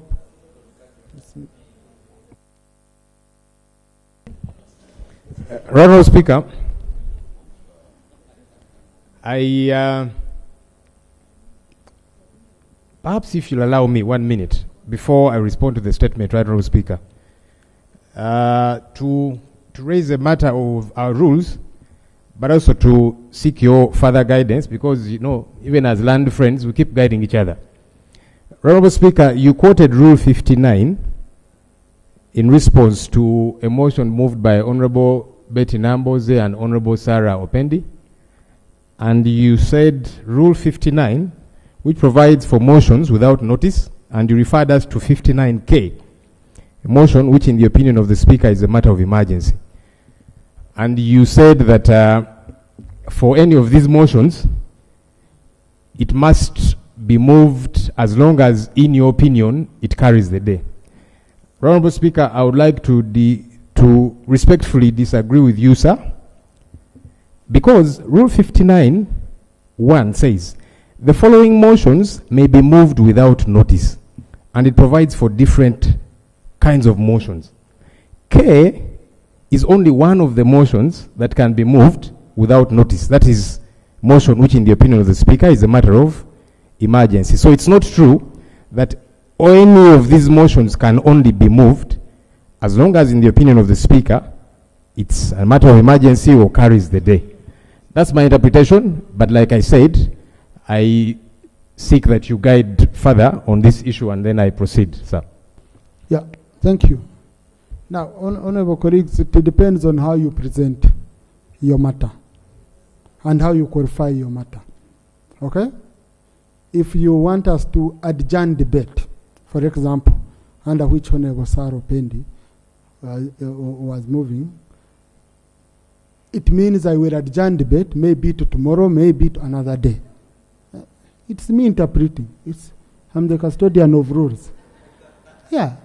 So, okay? Now, if you are saying no, refer it to a committee. You are telling me to send a matter to a committee makes a report, a new report comes here, they present it, we debate the report and come up with a resolution, which is different from a statement that doesn't require a resolution. Okay? So that's how I interpreted it, Honorable colleague. Honorable Speaker, yes, I do see that further guidance of yours, but you see, according to our rules, when you proceed further 60 and so on, a motion, actually, the Speaker has limited space regarding a motion. For as long as a motion gets to be seconded and it has carried majority members, the Speaker actually cannot stifle that motion. That's according to our rules, sir. So this motion, the motion of Honorable Sarah, Honorable Pendi, I would have proceeded under what rule? Rule 59, sir. It's 59 what? Procedure, we have 59. They can give further guidance. Mine was actually... Just Honorable Rob. We have 59(1), okay, which starts from A to O. We have 59(2). Now you are saying 59(1) is redundant. Okay? So now what I'm saying, I have interpreted Honorable Sarah's motion, a very good example. Okay? And my interpretation is simple. This is the statement provided for under Rule 52. On a statement, you don't make a resolution. Very clear? Honorable Saro Pendi stands up, says, refer the statement to the committee. The committee, listen, 59C motion is motion for adjournment of debate. Adjournment, you have not concluded debate. You're just adjourning debate. So you are sending me to the committee. A committee will make a report will come here. We adopt resolutions from the committee report. So, but anyway, that shouldn't derail us. Our chairman committee on rules is here. Maybe I have chairman committee on rules, let him guide. Thank you very much. Right, Honorable just Speaker. chairman committee on rules, wait a bit. Let me listen to Honorable Numbers. You can guide together. Thank you, Right Honorable Speaker. Right Honorable Speaker, the point of procedure I want to raise is to assist those who will read this answered when it finally comes out. Mr. Speaker, you overruled a motion that had been moved and seconded on the grounds that you did not consider it to be an emergency. But the reasons you gave were indicating that in fact this is an emergency because you said we don't have time as a country, the elections are very important, they are the doorsteps, they are constitutional days, and you were pointing at emergencies, why this is really an emergency, and then you were ruling that we cannot move a motion basing on that, on 59K. So I just want to be guided. How will this be reconciled when people get to read the Hansard, the ruling of the Speaker who is disallowing a motion seconded, consider giving reasons that it is not an emergency, him coming out to say, I'm doing this because this is really an emergency. Thank you. Number one, the motion was not seconded. Because for it to be seconded, I must first allow it. So I just want that one to be very clear. Shouting around that seconded is not going on record. When it is seconded, I call for the seconders and they go on the record of Parliament. That's number one. Number two, honorable colleagues, we have just picked 3-4 colleagues. For you, after submitting, you want suffocated debate. You don't want others to debate. When others were standing up all over, because if I had taken it at that time, all these people wouldn't have spoken. They came, they want to speak, including Rope, who raised the matter. Okay? Including Rope, who raised the matter. He wouldn't have spoken at that time. Now, I would have been unfair to a member who raised the matter. Okay? You get it? So, then number 3, honorable colleagues, number 3, Rule 59 has an elaborate number. There are motions which are not in my opinion. Motion by way of amendment to a question already proposed by the Speaker is not in my opinion. Motion for adjournment for purposes of discussing a definite matter of urgent public importance is not in my opinion. Motion for adjournment of debate. Motion for the suspension of any rule under procedure. All these are not in my opinion. I'm instructed. Okay? Okay? But then I must be very, very cautious and we strike a balance. But honorable colleagues, this is a non-partisan matter. I'm hearing both sides. Okay? I'm hearing both sides speaking the same language. We have a problem. So I would request really that we remain focused and we sort it. But I had allowed Chairman Committee on Rules to thank you very further, much, Right Honourable Speaker. And then we continue. First of all, emergency does not necessarily mean that it is not important. Or important does not necessarily mean emergency. A matter may be important, yet it is not an emergency issue. And this matter is quite important. And I'm sure we all acknowledge that. However, I think, Right Honourable Speaker, the Honourable Sarah Pendi did a disservice to this House.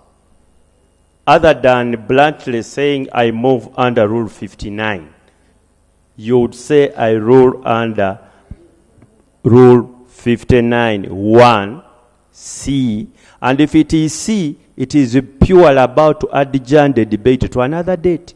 All. And the same debate.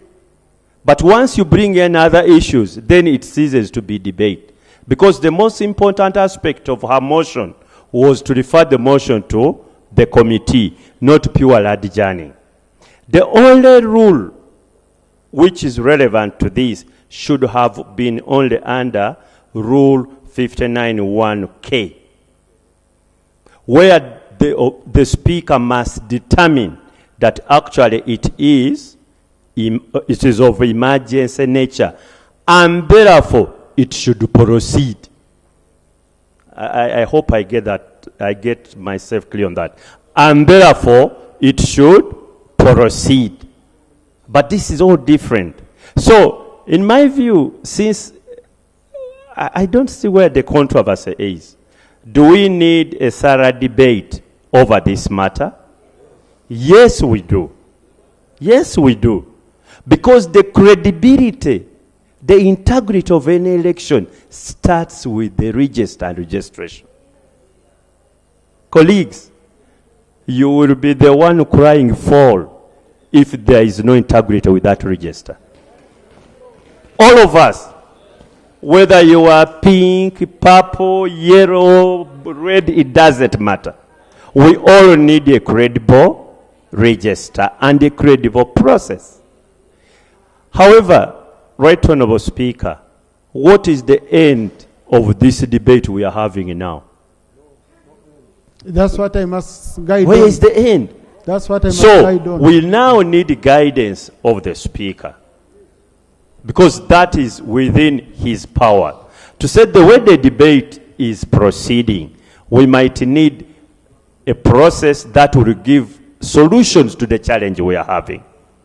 And maybe, Right Honourable Speaker, I plead with you, guide now. Thank you. Honorable colleagues, I had wanted Rope, okay, as a mover, as the one who raised the question. Thank you, Right Honourable Speaker. By the way, for the record, I was not at all in support of Honourable Sarah Pendi's motion, at all, because it is important that this debate gets to run through. I was only saying, let her not be knocked out technically, that at that point, we would have subjected her motion to secondment. Of course, she wasn't going to have anyone seconding, and then we'd throw it out. But Right Honourable, let me proceed quickly, Right Honourable. Firstly, I want to thank the Deputy Attorney General. Everyone has been lambasting him. I want to thank you, sir, for coming with a statement. I disagree with the contents of the statement and so on, but the fact that you have brought a statement, credit to you, because you see, many times, this front bench here, members across, by the way, opposition, government side, raise issues, ministers promise we are going to report back, and they never do. So I want to thank you that you have come back, but also that he followed up with me. He reached out to me and asked that I list for him the concerns that I raised here. The challenge, though, is that he did not address the issues that I put to him when he reached out. But still, I thank you that you reached out. Right Honourable Speaker, the biggest disagreement I have with the Deputy Attorney General, he concluded his statement by saying the activity is going well. It is not, my brother. You have had colleagues who are raising concerns. So that was your number one undoing. This process is not going well. That's why we are raising these concerns. Inadequate awareness. Honourable Speaker, the Electoral Commission put out a call in October last year of expression of interest to conduct voter education for the 2025-2026 general elections. This was 14th October. And many stakeholders did apply, civil society organizations and so on, to support the voter education process. But the Electoral Commission has to date not accredited any of them. And yet the Electoral Commission is saying we're using our limited resources to do a few talk shows here and there and that kind of thing to create awareness. But you put out a call to be supported as the Electoral Commission. And here is the letter, signed by the Secretary to the Electoral Commission, 14th October. Why was this call put out? Because the Electoral Commission knows it does not have full capacity across the country to do voter education. And the election process is a process, like I'm saying. It's not just on election day. So I don't know why the Electoral Commission put out this call. Many stakeholders applied to do voter education, and it has not given them feedback. It has not accredited them. It's as if to say that the Electoral Commission is sufficient in and of itself, and yet it is not. Maybe they need to help us understand why. Honourable Speaker, LCs, GSOs, DSOs, previously one of my concerns was, why are we having all of these? Maybe LC, yes, but now GSO, DSO, HISO, what role do they have in this? They are not known, by the way, by most people, and they also don't know most people, which is in contrast to an LC, because LCs, they know their people. Why are we bringing in all these people? And now they are bothering the population, asking them for money. 10,000 shillings, 20,000 shillings if you need a recommendation. And people cannot afford, many of these, especially the young people. Somebody has just clocked 18, they're still in school, they're even looking for pocket money because they're going back to school. Now you, a DSO, a GSO, you are asking them to give you their pocket money so that you recommend them. It is not acceptable. Honourable Speaker, there's a lot of information asking. With your permission, I don't know, you will guide, sir. Information on the Honourable Speaker, I'm looking at you, sir. Honourable colleagues, you know, you have very many statements which you want us to sort today. Okay? Yes, so, please, just wait for my guidance. Let Lope finish. I want to give guidance. Yeah. So, Deputy Attorney General's statement did not include that element, even to say you're going to follow up this matter or task the Electoral Commission, because it's happening all over, and you can hear it is on the NRM side, on the opposition side. People are saying their voters are being asked for money to get recommendation. This is totally unacceptable, and it has got to be nipped in the bud. Honourable Speaker, the process has not commenced in many places, including here in Kampala, where the Electoral Commission is headquartered. So I'm now thinking about deep rural places. In Abim, I am thinking about Bupadengo, Moyo, deep in Kabale, and so on and so forth. It is the worst of situation, because if in Kampala here, and then the Electoral Commission told us that Kampala was given a bit of special attention, that more kits were distributed in Kampala, which is also not true. Honourable Speaker, I was just given information by one of my colleagues, the Honourable Susan Mugabe from Buvuma.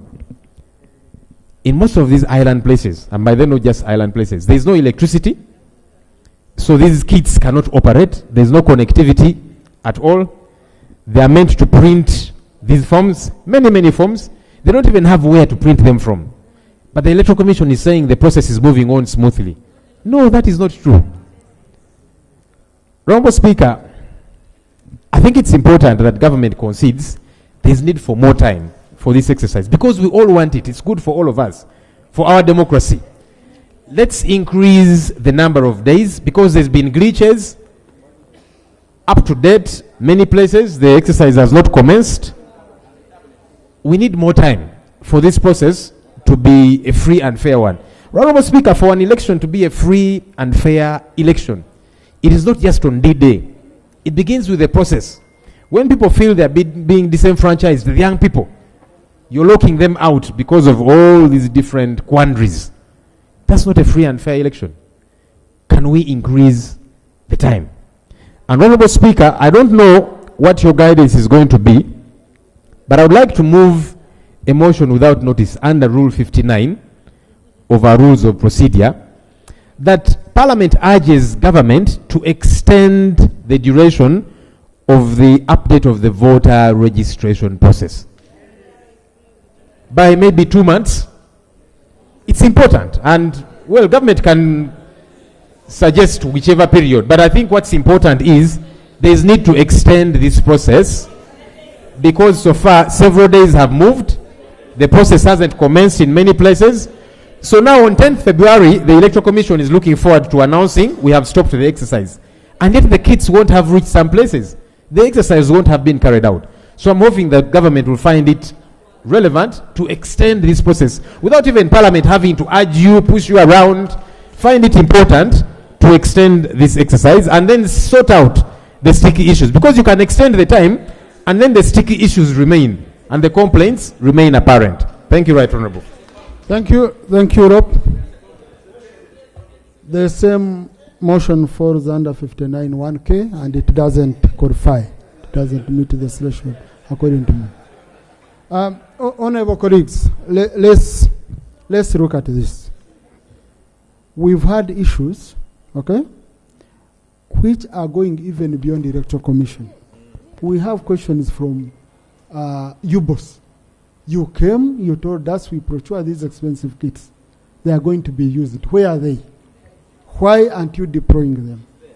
We have NIRA, okay, where you said you're starting this exercise, the kits are ready, and they are going to also be helping in voter registration. We are having very many issues here and there, which I believe the Attorney General here will not sit down and answer and comprehend fully. Now, the problem also with these statements, which are provided for under Rule 52, I have only 1 hour maximum. Okay? Maximum. And this maximum 1 hour, we've already even exceeded it. So, honorable colleagues, I'm going to guide that we refer this statement to the Committee on Legal, and the Committee on Legal meets, among others, NIRA, UBOS, and members who have issues would want to raise them can go in, but I'm sure the issues which have been raised here are universal. Okay? And no, I'm saying among others. I added on I just added on NIRA. NIRA is under Internal Affairs. I've added on UBOS, which is under Finance. Okay? Internal Affairs, and then Electoral Commission should be the one to explain the role of PISOs and GISOs. How did it allow them in if they were invited? Okay? And, Honorable Chair, we can do this tomorrow and Thursday, and then on Tuesday, because for a report we can debate even for 2-3 hours. And then, Honorable Rope, this will give us even a better resolution. You see, a resolution just urging, you're putting it into someone's hands to decide. But through the committee report, we can have a recommendation that is very clear that you extend. Okay? Not urging, not begging, but we make it very clear that you extend if the committee finds it necessary and recommends. So, Chairman of the committee, you have up to Monday to provide us a report so that on Tuesday this matter can go on the order paper, and now we discuss it comprehensively. Okay? We discuss it. You've picked the views that are needed. Next item. Allow me to thank you, Mr. Speaker, for getting back to my point. Thank you very much. Item 4 on the order paper, laying of papers, report of the Parliament of Uganda delegation, the 4th ordinary session of the 6th Parliament of the Pan-African Parliament, 28th October to 11th November 2024 in Midrand, South Africa. Thank you. Honorable Katuntu.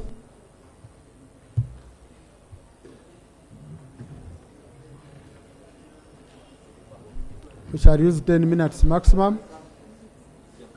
Honorable Akol.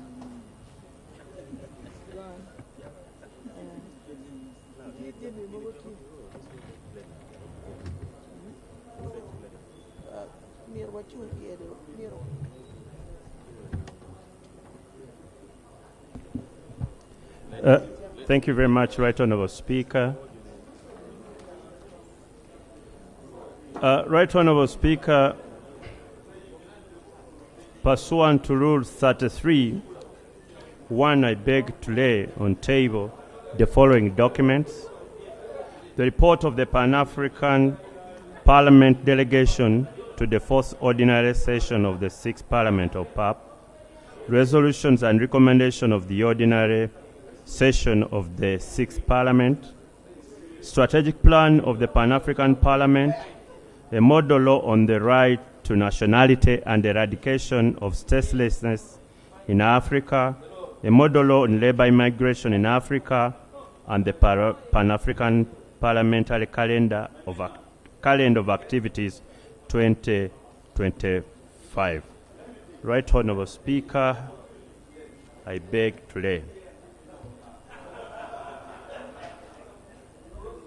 I'll just give a small executive summary. And at the 4th ordinary session of the 6th Parliament of PAP, which was held in Midrand, South Africa, under the theme Educate an African Fit for the 21st Century, Building Resilient Education System for Increased Access to Inclusive, Lifelong, Quality and Relevant Learning in Africa. The official opening was graced by His Excellency Sejerenyenko, Chairman of the House of Representatives of the National Assembly of Belarus, who emphasized the importance of cultivating strategic partnership between Africa, his country, particularly focusing on education. The Honorable Dr. Fatima Habib of Mauritania was elected as the Vice President of the Pan-African Parliament during that session. Right Honourable Speaker, there were around 7 key milestones which are all been laid on table, but the following were the resolutions. 1, on the adoption of the 2024-2025 2028 strategic plan of the Pan-African Parliament. 2. Resolution on the endorsement of the draft model law on the right to nationality and the eradication of statelessness in Africa. 3. Resolution on endorsement of the draft model law on labor immigration in Africa. 4. Resolution on the legal and policy framework paper for the draft model law on implementation of decision of African human rights bodies. 5. Resolution on peace and security in Africa. 6. Resolution of the Pan-African Parliament participation in the United Nations Summit for the Future. And 7. Resolution on the alignment of the rules of procedure of the Pan-African Parliament to the protocol to the treaty establishing the African Economic Community relating to the Pan-African Parliament. Protocol following the violations outlined in the legal opinion of the Office of the Legal Counsel and the Directive of the Executive Council. Right Honorable Speaker, these were the recommendations. The details are within the report, Right Honorable Speaker. 1. Recommendation in the joint seminar on Agenda 2063, fostering an Africa fit for children. Recommendation on the advocacy mission to promote the ratification of the protocol on the rights of older persons, the protocol on the rights of persons with disabilities, and the protocol on social protection and social security. 3. Recommendation on the state and financing of the African Union. 4. Recommendation on the report of the African Risk Capacity Agency. 5. Recommendation on the state of African integration. And 6. Recommendation on the state of industrialization in Africa. The session concluded on the 17th November with a call for members to report the session's outcome to the national parliament and ensure the PAP resolutions and recommendation and declaration translated into meaningful action. Right Honourable Speaker, we shall await your appointment for which day to debate our report as provided for under Rule 33(3). I thank you, Honourable Speaker.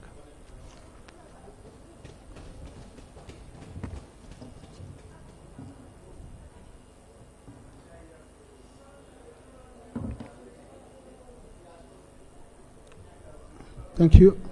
Now, Honorable Katuntu, I'm seeing your report should be under Rule 38, because when you referred me 33(3), it would need me to appoint time, but on the one of Pan-African Parliament, 38(3), debate shall not ensue.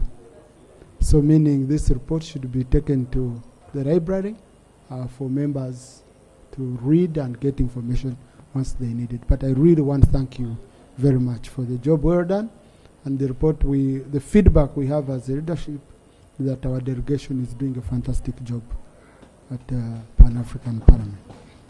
Thank you. Next item. Statement in response to the questions on the military court-martial and the right police bond. Thank you. Attorney General.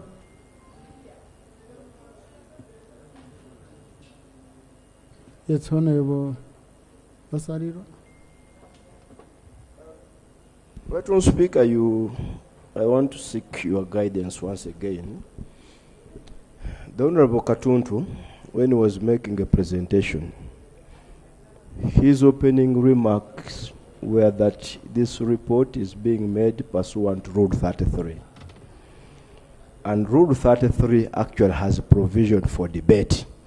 And Rule 33, Right Honourable Speaker, is talking about laying of reports of parliamentary delegations abroad. And Rule 38 that you seem to guide on seems to limit and emphasize laying of decisions of the African Union by the minister responsible for foreign affairs, and it relates to biannual reports. Sorry, should have been Rule 37. Yeah, good clarification. Okay, thank you, Right Honourable Speaker. Thank you. But also under Rule 37, debate shall not ensue. Yeah. So Maybe, that's right, a good- Speaker, what we needed to clarify for record purposes is the presentation of the report, the way I had the Honorable Katuntu Abdu Mulawa there was presenting under Rule 33. And that's why he ended by saying, because Rule 33 has a provision for debate. So just need to reconcile for record purposes. He can because sort that. we were ready to debate it. He can sort that. Right, Honourable Speaker, it is true that under Rule 37, the Pan-African Parliamentary Delegation report may be laid and debate shall not ensue. But in our opinion as a delegation, we thought it is really unfair to have our reports never debated by the House. So we wanted to hide under Rule 33 as a delegation to have this House an opportunity to debate our report. But at some point, I think we'll have to reconcile to see whether it is possible to have our reports debated. It's no use for Pan-African Parliamentary delegation to go and just get reports, lay them, and people go to the library. If they are presented here, I think they could be enriching to the delegation if they hear from the House. But anyway, we shall reconcile those rules since we're even in the process of amending the rules. So we Thank don't, you. We don't. But what Honorable Vasari wanted was a clarification that is very clear. You can amend the rule under which you presented the report. The shortcut one, we found that it wasn't that right. So do you think you read your report under Rule 37? Let's report under Rule 37. As I said, we really wanted to bypass it. But let us report under Rule 37. The matter has been laid the table and debate shall not ensue. Thank you, thank you. That's noted. Attorney General, you had already been called.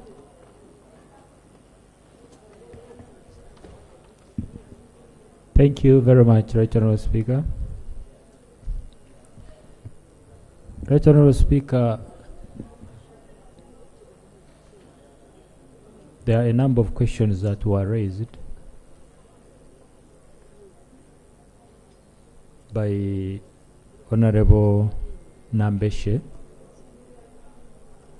in respect to the military court martial and others which I need to respond to. There are three in total. So, Right Honourable Speaker and colleagues, I wish to acknowledge the receipt of a letter from the Clerk of Parliament referenced the 14th of January 2025, by which I was given a copy of the Hansard because I had indicated to Parliament that Honorable Atkins Katsabe,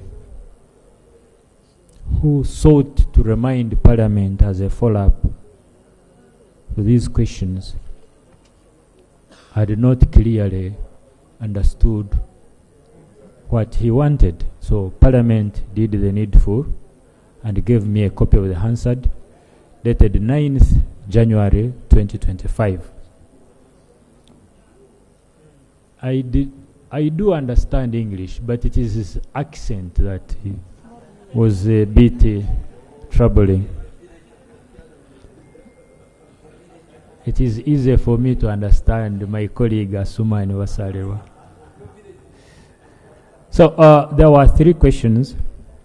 One was the jurisdiction of the court martial over civilians, whether the court martial qualifies as a court of judicature, and the alleged unconstitutional threat to ban the right to bond. Question 1. The court martial's jurisdiction over civilians. The matter of the court martial's jurisdiction over civilians is pending determination before the Supreme Court in a case known as Attorney General versus Kabaziguruka, which is an appeal to the Supreme Court. And these same questions have been raised before the court-martial, the General Court-Martial, during the current hearing of General Dr. Kiza Besigye. The same questions have been raised in the Constitutional Court. The same questions have been raised in the East African Court of Appeal.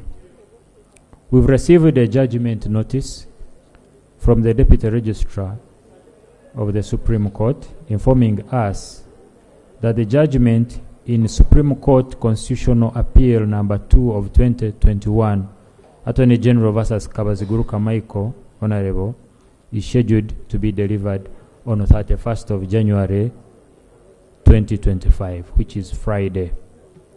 The Supreme Court's decision in this matter will conclusively address this issue of the General Court-Martial's jurisdiction over civilians.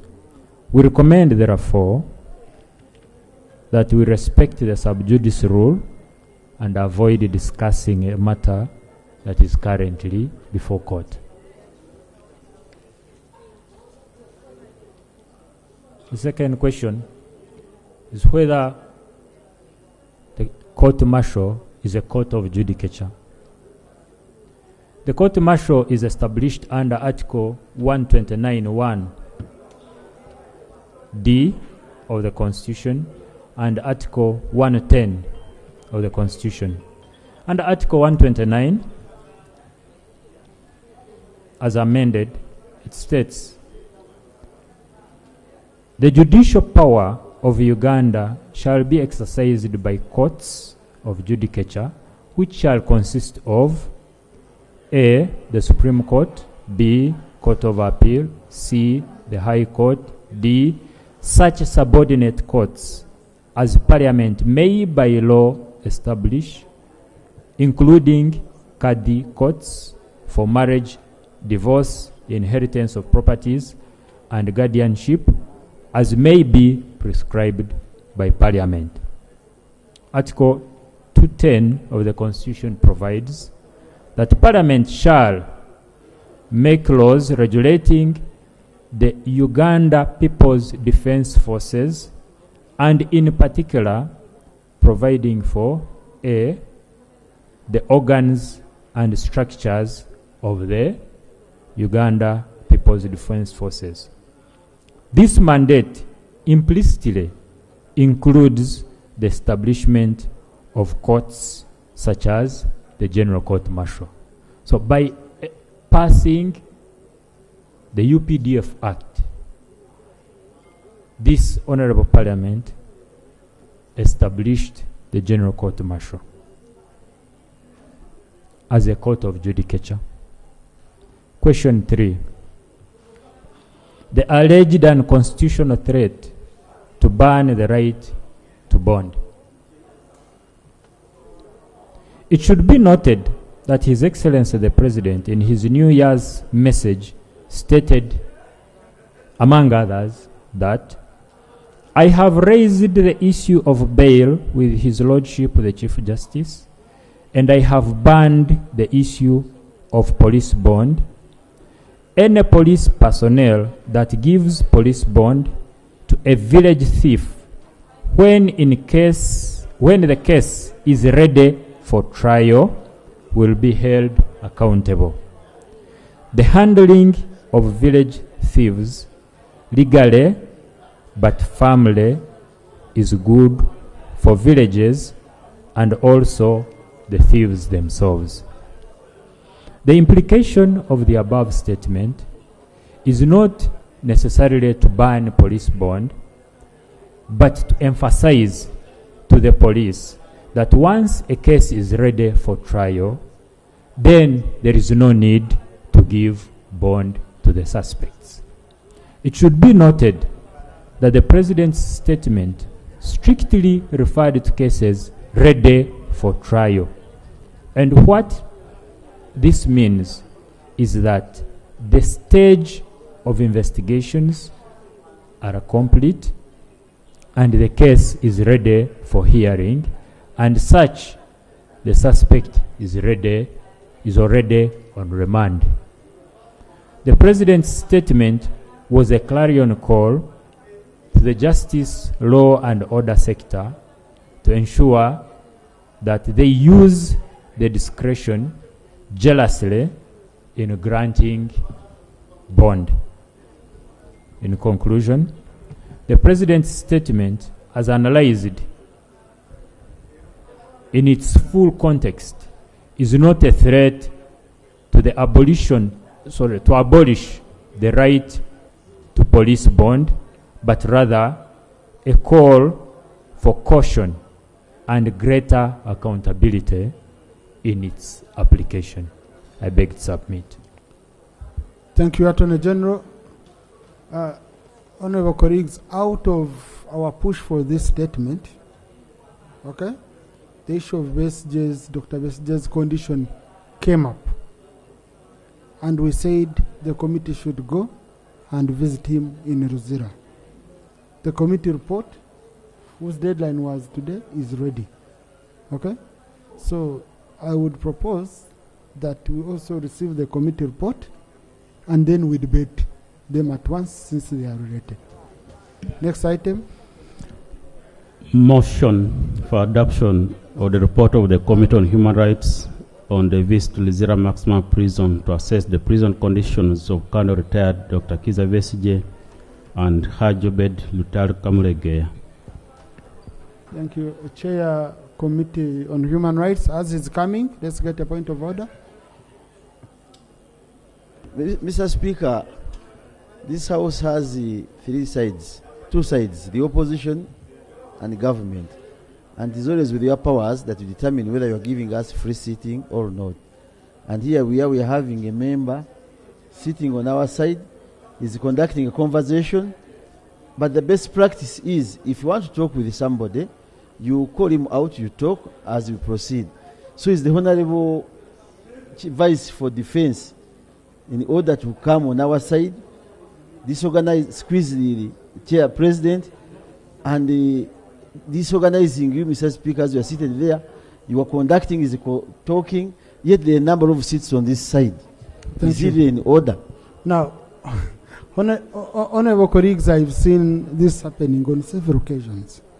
I think I need to remind you of Rule 83(1)(b), where members are not supposed to move unnecessarily, and even I can declare by election in your constituency now because you've crossed the floor.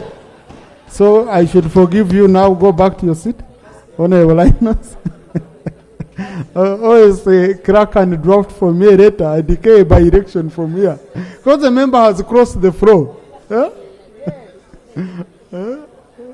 Yeah. Thank you, Honorable. But colleagues, let's avoid, I've seen it several occasions. Members are moving unnecessarily. One day I will invoke that rule. I have been here, we were trained. Many members even come to you. When the member of parliament is meeting, the speaker all facing, all entering, we have to give respect to the chair. You know, you come bowing. You bow, but for me, I feel embarrassed the way members come to you, others walking. How do we give sanctity to this institution? And I will pray that one should be given first priority. Whenever I'm passing before you, I bow. Honorable Jonathan Odura, are you hearing? and the dress code is one of the most disciplined members. Mr. Speaker, the dress code is dying. Yeah. You ruled one time here, people are dressing the way they want. If we have to amend the rule on dress code, we say I can come with my gumboots, the way you want from my farm, but decorum is the key here. Thank you. Honorable colleagues, take note. No, colleagues, let's save time. Time is not our best side. I read that on a general. Yes. Honorable Sariro, procedure issue. Right, Speaker, I thank you. There were two directives that we are given by the presiding officer on the issue of Dr. Besigye. The first time the issue was raised by the Honorable Semu Uganda, and I was among the people who made supplementary comments. and the Attorney General was asked to present a report. Subsequently, when there was no report, the opposition chief whip equally raised issues, supplemented by the Honorable Atkins.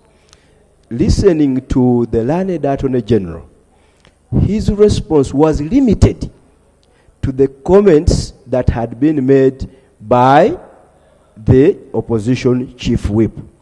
The earlier issues that were raised are omitted in the statement by the Attorney General. And even the report by, your guidance to the Human Rights Committee did not cover the issues that were first raised by the Honorable Semuju and subsequently other members on the committee. So, Right Honourable Speaker, I just wanted your guidance in light of the fact that the statement by the learned Attorney General omits some of the issues that had been raised there and seeks to focus on only the issues that had been raised by the government chief. As a matter of fact, the presiding officer directed the Attorney General twice in as far as the report is concerned. Thank you. Attorney General, you wanted to respond to that? Honourable Speaker, I want to state categorically clear. My response is based on a copy of the Hansard, what is written on the Hansard, as it was given to me. There was nothing deliberate that I intended to leave out anything, okay? But if you feel that something else was left out, we can make reference to that particular Hansard. I will apply for it and make extra responses. So now, just let's make it easy. Honorable Attorney General, the Hansard was referring to issues raised by Honorable Atkins, because you asked for the Hansard because you said you didn't understand his submission, so you wanted the record. Now, for the other people, you didn't say that you didn't understand. So we knew you had picked the issues and you would respond to them. Honorable Jonathan. Thank you, Mr. Speaker. Mr. Speaker, many times the front bench makes commitment here. And in the spirit of the House, we do concede when they request that they will come after 2 weeks or a month.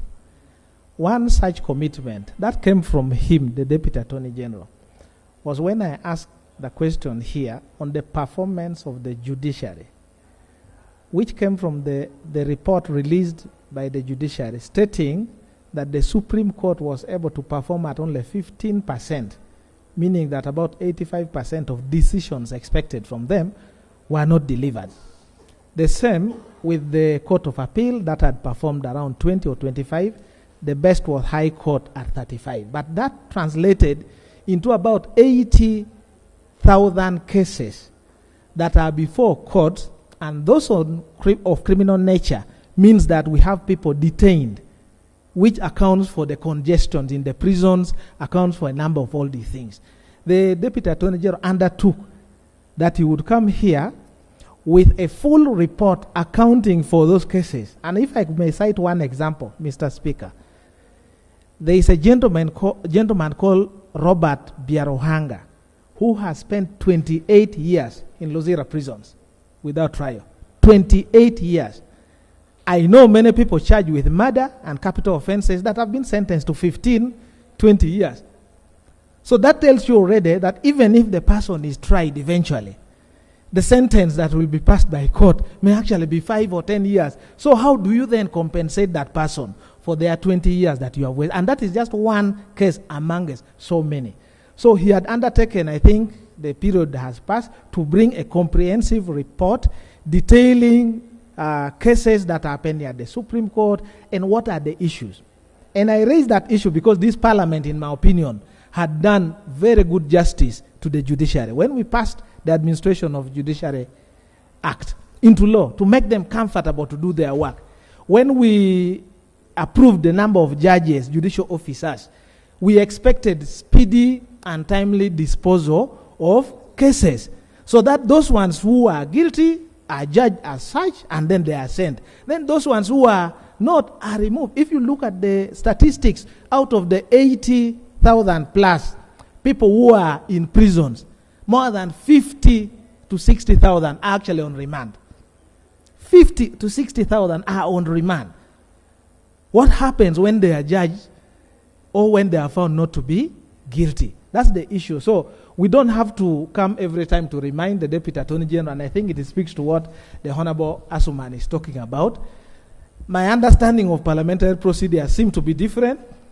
I expected the front bench to be serious, to be supported by their team, that when they make commitments here, there are people to remind them. That's why, Mr. Speaker, you have so many procedures reminding you, or I have to come and line in your office just to remind you that, sir, there was that issue I raised a month ago, and it has not been answered. Can you put on the order paper? That's why the business of this house cannot move.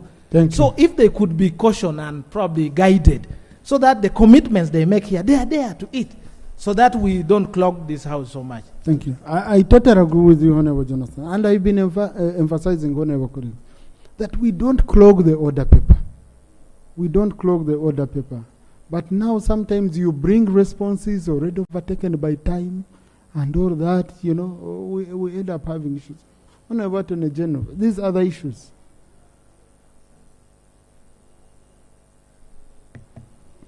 Honorable, that may have been an oversight, because I really acted based on what was raised then. Okay. I'm going to write to the clerk so that I get a copy of that other Hansard, so that it can guide me on what was actually raised. No, but also be mindful that if it falls within what is expected to come out of court, I will leave that out and respond to that which is not. No, it's Thank okay. you. It's okay. We know issues when they are sub judice. You come here when you're limited, you say it's sub judice, and we also pronounce ourselves on that. That's number one. Yeah? And number two, I think what I'm going to do, let's not wait. I'm going to instruct the clerk to write to you. Because you see, I know what they do, the practice under Office of Government Chief Whip has been to pick these issues, and you write to the minister responsible to come and respond, because this is what coordination is all about. So right now, Prime Minister, I would request really you discuss with the office, with the technical officers in Office of the Government Chief Whip. They make it very easy for your front bench. The issues are always picked, you write, and you also give us copies. Okay? So that we avoid this situation. Now, honorable colleagues, we have this report. Well, why don't we go to these statements for sure? 1 minute, Mr. Speaker, sir. Honorable Atkins? Yes, thank you very much, Mr. Speaker. It pains me, surely, seeing Honorable Attorney General making a fool of this House, and with due respect. But the Honorable Attorney General said he doesn't understand you. For him to understand you, I have to deliver answer to him. No, you see, that's the foolery that I'm talking about. Mr. Speaker, sir, it depends on the gravity of the matter. You're talking about life and death. And Mr. Speaker, sir, when he went to the clerk to Parliament, he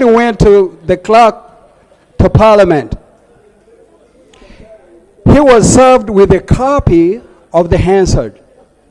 And he called me out of the chambers. Mr. Speaker, sir, respectfully, I went to the Attorney General. We sat just on the seat, and he had a paper copy. And it shocks me to my bone seeing the Attorney General coming here and not addressing the matter. Mr. Speaker, sir, some of us have been caught. We know what Dr. Besige is gone through. I was seated next to his sister, Dr. Olive Kabusinje. The lady cried all through the court session. That's a matter we're talking about, Mr. Dag. Be kind to the family. Dr. Besigye may not be a relative, but be kind to his son, his wife, his sisters and brothers, in the entire country, especially some of us that believe in him. Now, Sir, this cannot be just a joking matter. You come here, just pass time, as if we are here to serve at your pleasure. We are not entertainers, Mr. Dak. We're not. And Mr. Speaker, as I sit ground, please let him commit, and it should not be beyond tomorrow. We've been waiting for that report. You have the answer. You have no excuses. This is not a house for excuses. Enough is enough. We want to see that report tomorrow, Mr. Dag, with the due respect. And in conclusion, I make this conclusion that surely from today moving forward, I made this conclusion, and I want to put it before you, Mr. Attorney General, that being a deputy attorney general does not change who you were, it reveals who you were. And I want to ask you to please, for 1 minute, have a human heart. Thank you very much, Mr. Speaker. Now, Honorable colleague, I don't know why we've gone personal. Oh no. Huh? I don't know why we've gone personal. I think we were moving very well, but now the challenge I'm getting, honorable colleagues, is we stand up on point of procedure, then we start submitting substantively on items that we have here. Why don't we receive the report of the Human Rights Committee? I open up honorable numbers. You people, you debate. But we need that commitment, Mr. Speaker, that report that he will support to address himself or pay attention to tomorrow without fail. Mr. Speaker, sorry, that's my request. This is from family, this is from the global community, and this is from our fellow citizens. We can't allow to just sit in this house looking at the front seat, making this institution that you preside over, Mr. Speaker, in a joke. We're not going to allow that, Mr. Speaker. That is your constitutional office. You're a presiding officer. We are not going to allow people like my honorable brother making a joke or a fool of this house. Not on our watch, Mr. Dag. Not on our watch. Honorable colleagues, I think where we've reached, I'll be directing the clerk. Anyone who picks a microphone without my permission and you submit, that submission shall be expunged from the record of Parliament. Maybe we can have order. Otherwise, people are going to keep grabbing microphones, and then the ones who have behaved will be like, but why are we? Yeah. Otherwise, anyone who has a microphone in front of them, they can easily grab, express their opinions. But I request we calm down, okay? We sent the committee to Ruzira. The committee has brought its report.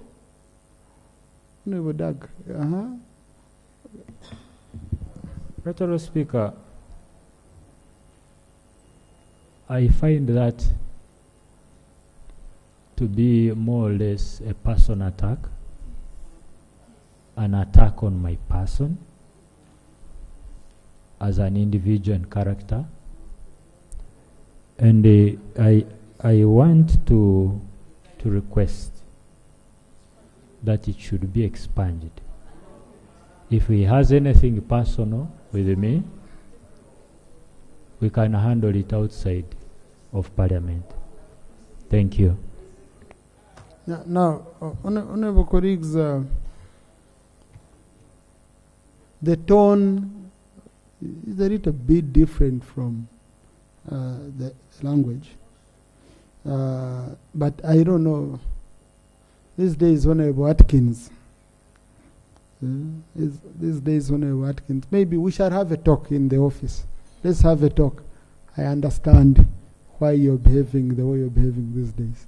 It's because it has.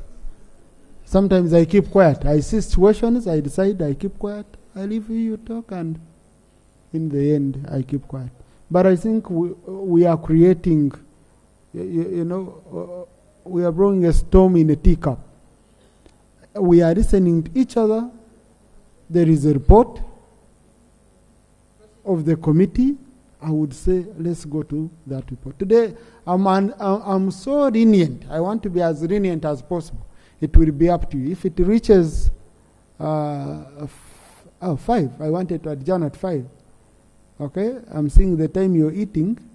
So if you decide to use your time this way, then at a certain time I will adjourn and we've concluded the matter. Yeah. So, Chair of the committee.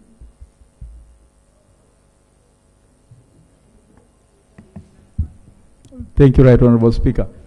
Right Honorable Speaker, permit me to lay on table the following documents. Number 1, a report of the Human Rights Committee.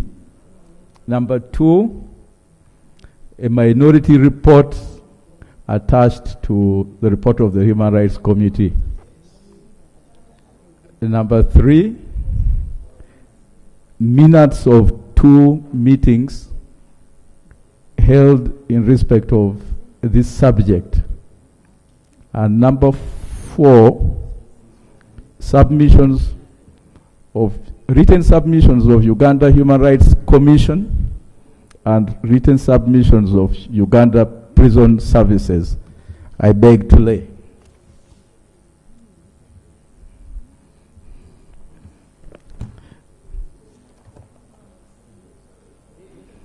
Right Honorable Speaker,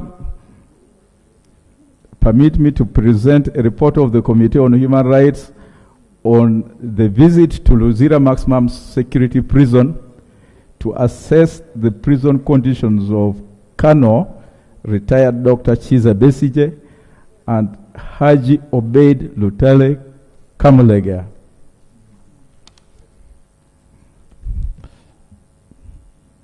With your indulgence, Right Honorable Speaker, may I skip pages 1, which has introduction. It also has the members of parliament who visited Luzira. Pages 4, that has the legal framework.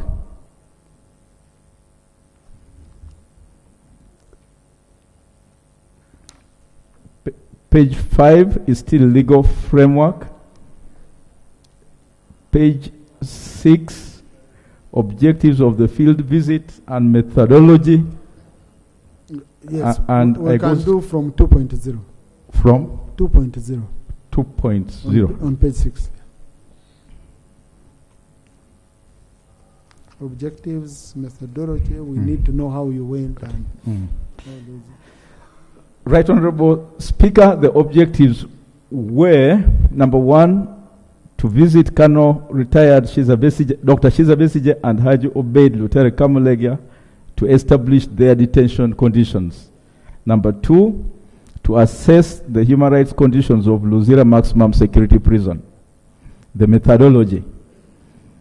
The committee, Roman 1, conducted a tour of Luzira Maximum Security Prison. 2, held a meeting with the regional prisons commander for Kampala Extra and the officers in charge of Luzira Maximum Security Prison. 3, interacted with Kano retired Dr. Chiza Besije and Haji Obeid Lutale Kamulega. 4, held meetings with the Honorable, the Attorney General, the Uganda Prisons, and the Uganda Prisons Service. 5, received written submissions from the Uganda Human Rights Commission. And 6, reviewed the standard minimum rules for the treatment of prisoners. Findings. This section of the report presents the findings of the committee through the aforementioned methodology. 4.1, visit to Luzira Maximum Security Prison to assess the physical conditions of the prison. The committee visited the prison and interacted with the prisoners who raised the following issues. 4.1.1, Dr. Shiza Besige's personal issues in prison. Colonel, retired Dr. Shiza Besige, informed the committee that he feels safer in Luzira prison compared to other detention facilities. He commended the prison authorities for their professionalism and for ensuring that inmates' rights are upheld and protected. He also had added that the prison doctors visit him on a daily basis and is allowed to see his personal doctor whenever the need arises. Dr. Shiza Besige noted that he has access to adequate food with 3 authorized suppliers providing his needs. Similarly, his co-accused Haji Obeid Lutale has 3 authorized suppliers providing his food. They cook their own meals for security reasons. It should be noted that whereas the Uganda Prison Service provides 3 meals a day for other prisoners, Dr. Shiza Besige informed the committee that he refused to eat the food provided by the prison for fear of being poisoned. He acknowledged significant improvements in the prison conditions over the years. Systems have been computerized and the facility is better maintained than it used to be. He further confirmed that there had been a remarkable improvement between 2016 and the present day, with the prison currently fitted with running water, waterborne toilets, the abolition of the bucket system in Luzira Maximum Security Prison, and a fresh coat of paint had been applied to the walls, which were all commendable developments. Dr. Besige, however, highlighted some personal concerns. Number 1, he is detained in a highly restricted section, which he described as a prison within a prison, requiring passage through 5 gates to reach his cell. He expressed fear for his safety, particularly as he is held alone in a cell with a toilet, a shower within the northern wing, which accommodates a total of 18 prisoners. Number 2, he shared concerns about unexplained late-night activities in the prison, such as padlocks being opened and closed without anyone entering his cell. He fears being poisoned or harmed in such environment. Roman 3, Dr. Besige lamented that he is not allowed to interact with fellow inmates, and the rules applied to him are more restrictive than those applied to other prisoners. Roman 4, he is not allowed to attend prayers with other inmates in the prayer houses within the prison. Part 5.0 deals with the observations and the recommendations of the committee. Number 1, food for prisoners. The committee observed that the food provided by Uganda Prison Service to the prisoners lacks variety and does not meet the minimum standards of a balanced diet as provided for in the law on account of the limited budgetary provisions. To mitigate this, the Commissioner General informed the committee that Uganda Prison Service allows inmates access to their own non-cooked food supplies from external sources. Committee recommends that government should provide adequate funding to the Uganda Prison Service to exploit the prison farms for purposes of producing food crops for the provision of nutrition to prisoners. Conditions of detention. The committee observed that interventions have been instituted to improve the living conditions of prisoners in Luzira Maximum Security Prison, as confirmed by Colonel retired Dr. Shiza Besije, who stated that there had been remarkable improvements. The reports of running water, waterborne toilets, the abolition of the bucket system in Luzira Maximum Prison, and the fresh court are commendable. The committee recommends that the bucket system, as far as possible, should be eliminated from all facilities in the country. Government should increase funding to the Uganda Prison Service to facilitate the construction of waterborne facilities in all prisons in the country. Congestion.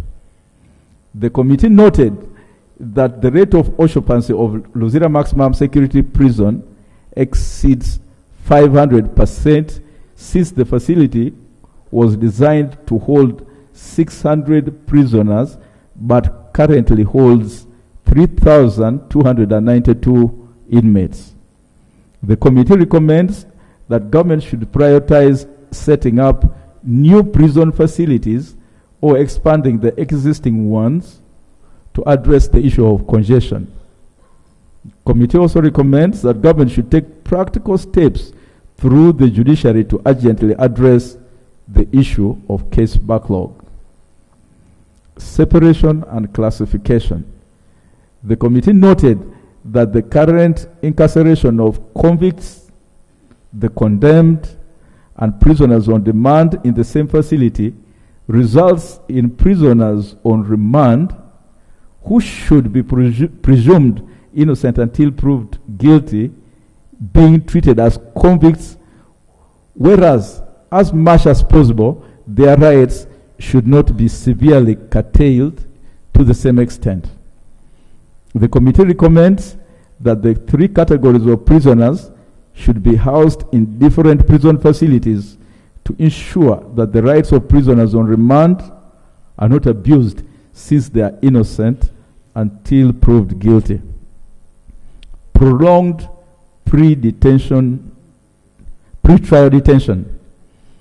The committee observed that pre-trial detention periods in Uganda range from days to decades, with some cases taking as long as 28 years in the judicial system without resolution. It's well elaborated that justice delayed is simply justice denied. Notably, some of these cases are awaiting ministers' orders as they have an element of mental illness. The committee recommends that the Minister of Justice and Constitutional Affairs should take appropriate measures to address impediments to access to justice. Right Honorable Speaker, as I conclude, the committee appreciates the contributions of the Uganda Prison Service, the Honorable, the Attorney General, the Uganda Human Rights Commission, and the members of the committee who turned up in large numbers to attend to this very important function. The committee prays that this report is considered and the recommendations therein adopted. I beg to move. Right Honorable Speaker, as I stated, 4 of our colleagues exercised their rights under Rule 205 of the Rules of Procedure to author a minority report stating 3 areas of dissent. With your permission, may I invite the Honorable Jonathan Odur to present the minority report. Honorable Jonathan. Thank you, Right Honorable Speaker.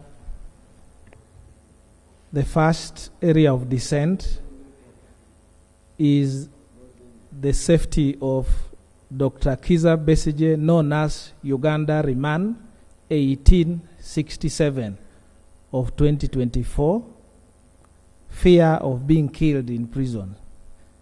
The committee was informed by Dr. Besigye that he is in fear of being killed in prison through poisoning.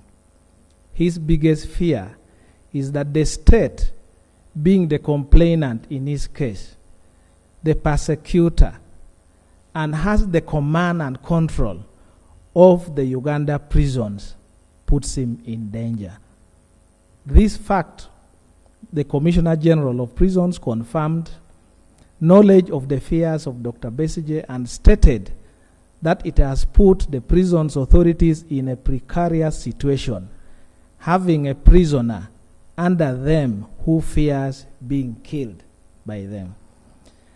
The second area of dissent is the opening of the 2 out of the 4 security locks to access Uganda Remand 1867 of 2024, retired Colonel Dr. Kizza Besigye, who informed the committee of an incident where deep in the night, to be exact after midnight, 2 of the 4 doors were opened. This scared him into shouting loudly, and the people opening retreated.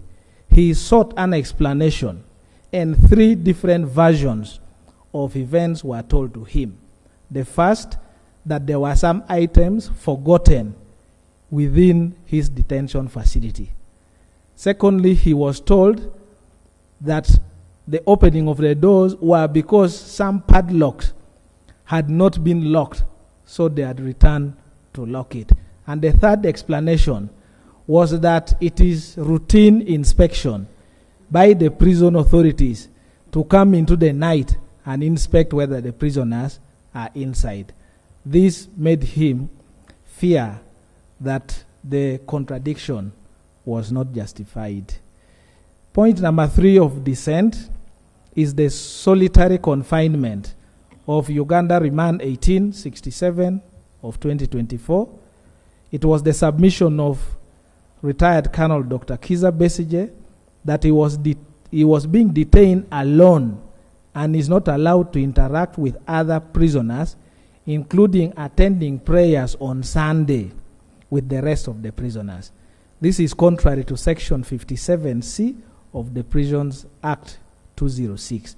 The Commissioner General of Prisons informed the committee that the isolation of retired Colonel Dr. Kizza Besigye is first for his own safety, but also because Dr. Kizza Besigye has the capacity to excite the prisoners, which might spiral out of control. The Uganda Human Rights Commission, in its written submission to the committee, noted that solitary confinement, when used excessively under harsh conditions, can be considered a violation of human rights due to its detrimental effects on the mental health and well-being of a person. In fact, Dr. Kizza Besigye complained of being in a difficult mental health situation which cannot be handled by the medical personnel at Luzira prison.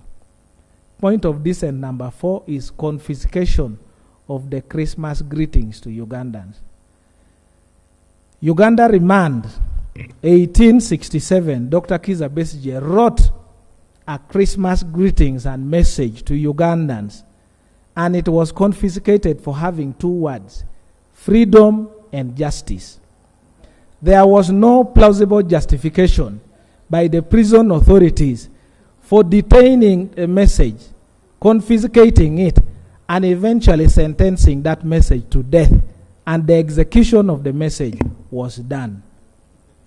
Point number 5, which is the last in dissent, is the denial of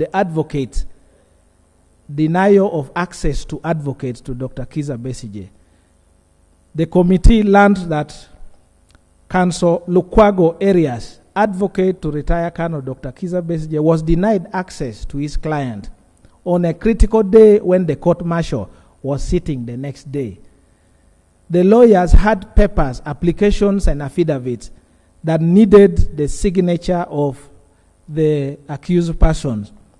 The Commissioner General informed the committee that he denied the lawyer Lukwago areas access to Dr. Kiza Besigye, since that same day there were members of parliament who were visiting Dr. Besigye, and he could not allow both the lawyer and the MPs to access him. Our recommendations. The minority recommends that Parliament takes keen interest into the fears of retired Colonel Dr. Kiza Besigye of being killed in prison by poison. 2, the minority recommends that the trial of retired Colonel Kiza Besigye and subsequent detention in Luzira prison be terminated and any trial be held under the civilian authorities. I beg to report. This report is signed by Honorable Nyeko Derek, Honorable Nabagabe Kalule Flavia, Honorable Zake Francis, and myself. I thank you, Mr. Speaker. Thank you, Honorable Jonathan. Thank you. Honorable colleagues, we've received 2 reports. Members of the committee are constrained to debate the same. So I'm just going to allow me, because these are our findings, we shouldn't take, okay, that long. So I'll start 1, 2, 3, 4, 5, 6, 7, 8, 9, 10, 11, 12, 13, and I'm picking you, 14, 15, 16, 17, 18, 19, 20, 21. I've picked you. You follow yourselves in that order. Thank you, Right Honourable okay. What we do, I hope Clark has helped me to note, we can mix. Okay? Yes, let's try to mix. Thank you, Right Honourable Speaker. I'd like to thank the Chair for the report and for some of the good recommendations. I know this report is only not concerning Luzira. Some of the things he has mentioned are happening even elsewhere. And I know the committee has even ever moved to other prisons and saw what is happening there. So some of the recommendations should be taken up for action, but most commonly, the congestion is almost everywhere in all the prisons in the country. Then secondly, the prolonged pretrial detention. Even the Attorney General, I think, had already mentioned about it. So it's a very, very big concern that prisoners stay long when they are not tried, and also that contributes to the congestion. So I thank you, Right Honourable Speaker. Thank you. Honourable colleagues, on these issues, I saw the reaction. There is a matter which has been settled, okay, from what I see, because the majority report touched it and the minority report didn't didn't disagree. There had been perceived a situation that Besigye is denied food. I think that's a settled matter now. He appointed 3 people who can take for him non-cooked food. If you are not among those 3, because the public should know, because you know they can go to the Zira carrying food and all that. If you are not among those 3 who were nominated by Besigye, your food won't be allowed in. And the same applies to Mr. Obed, Haj Obed Kamrege. I think that's a settled matter. Honorable Jonathan, on that, because I wanted us to shape our issues very well. We know the issues which were raised here. Yeah, thank you, Mr. Speaker. I would like to confirm that position, that any member of the public that would like to support Dr. Besigye is free as long as the food goes through those 3. Okay. Because, as you know, once you're in prison, you are limited and support is required. So it is not like the rest should not. But Okay. it should also be on the record initially Yeah. that the main point that was raised here was that Dr. Besigye was denied food. It is true, he confirmed to us that when he went to prison at first, he was allowed to access his own food and prepare. Then at some point, the prisons changed the rules and said, we will not allow you to prepare your own yourself. food. What we shall allow is that you give us money and we buy for you from the canteen, the staff canteen, or you send us outside and we buy for you. Now that is linked to his fear. So he refused to eat what ordinarily would be a hunger strike. And the prisons eventually reconciled and agreed that yes, you can now resume and get your supplies, but because you have accused us that you are not safe here, we want 3 people to be the one to bring for you food. So that matter has been settled, although it was a concern. Okay, thank you. Honorable Christine. Honorable Corey. Thank you. Thank you, Right Honorable Speaker. Right Honorable Speaker, I think it's important for this country to get the truth. I was among the people who went to Ruzira. The reason is given by Dr. Besige for not eating food. And the prison is also answered. They said they were receiving many visitors bringing food to Dr. Besige. And they were worried. So what they said, it was just an oversight. It was a point of agreement on whether they should continue bringing food for Dr. Besige or he buys food from the prison canteen. And because they wanted to safeguard his life, they said as prisoners, we are not going to allow all these people whom we do not trust to bring food for Dr. Besige. So the only idea was for him to buy food from their safe stores. So Dr. Besige was also adamant. He said, I cannot trust the jailer. Therefore, I can only designate my person who will be supplying me with the food. That was what he said.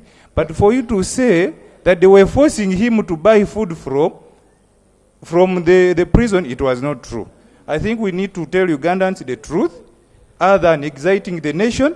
This is what, and Right Honorable Speaker, the gentleman was very honest.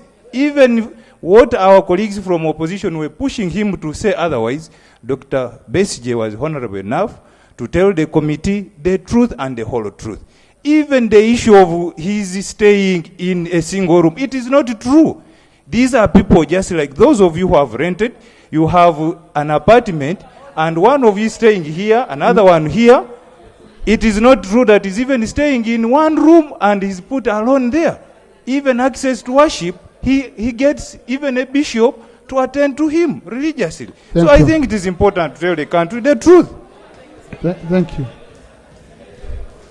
But Rook, honorable colleagues, me, I see, apart from the tone, you presented the same. Apart from the tone, okay? Yeah, the only issue which I had there, which Honorable Wakori said, was it is being insinuated that Besige was being forced to buy food from the canteen. But from the records I have, I interacted with members on both sides, opposition and NRM, who went to Ruzira. You're corroborating information, and I think we are moving very well. Okay, we are moving very well on these issues. Honorable Christine, then Honorable Nwagaba. Thank you so much, Right Honorable Speaker, for this opportunity.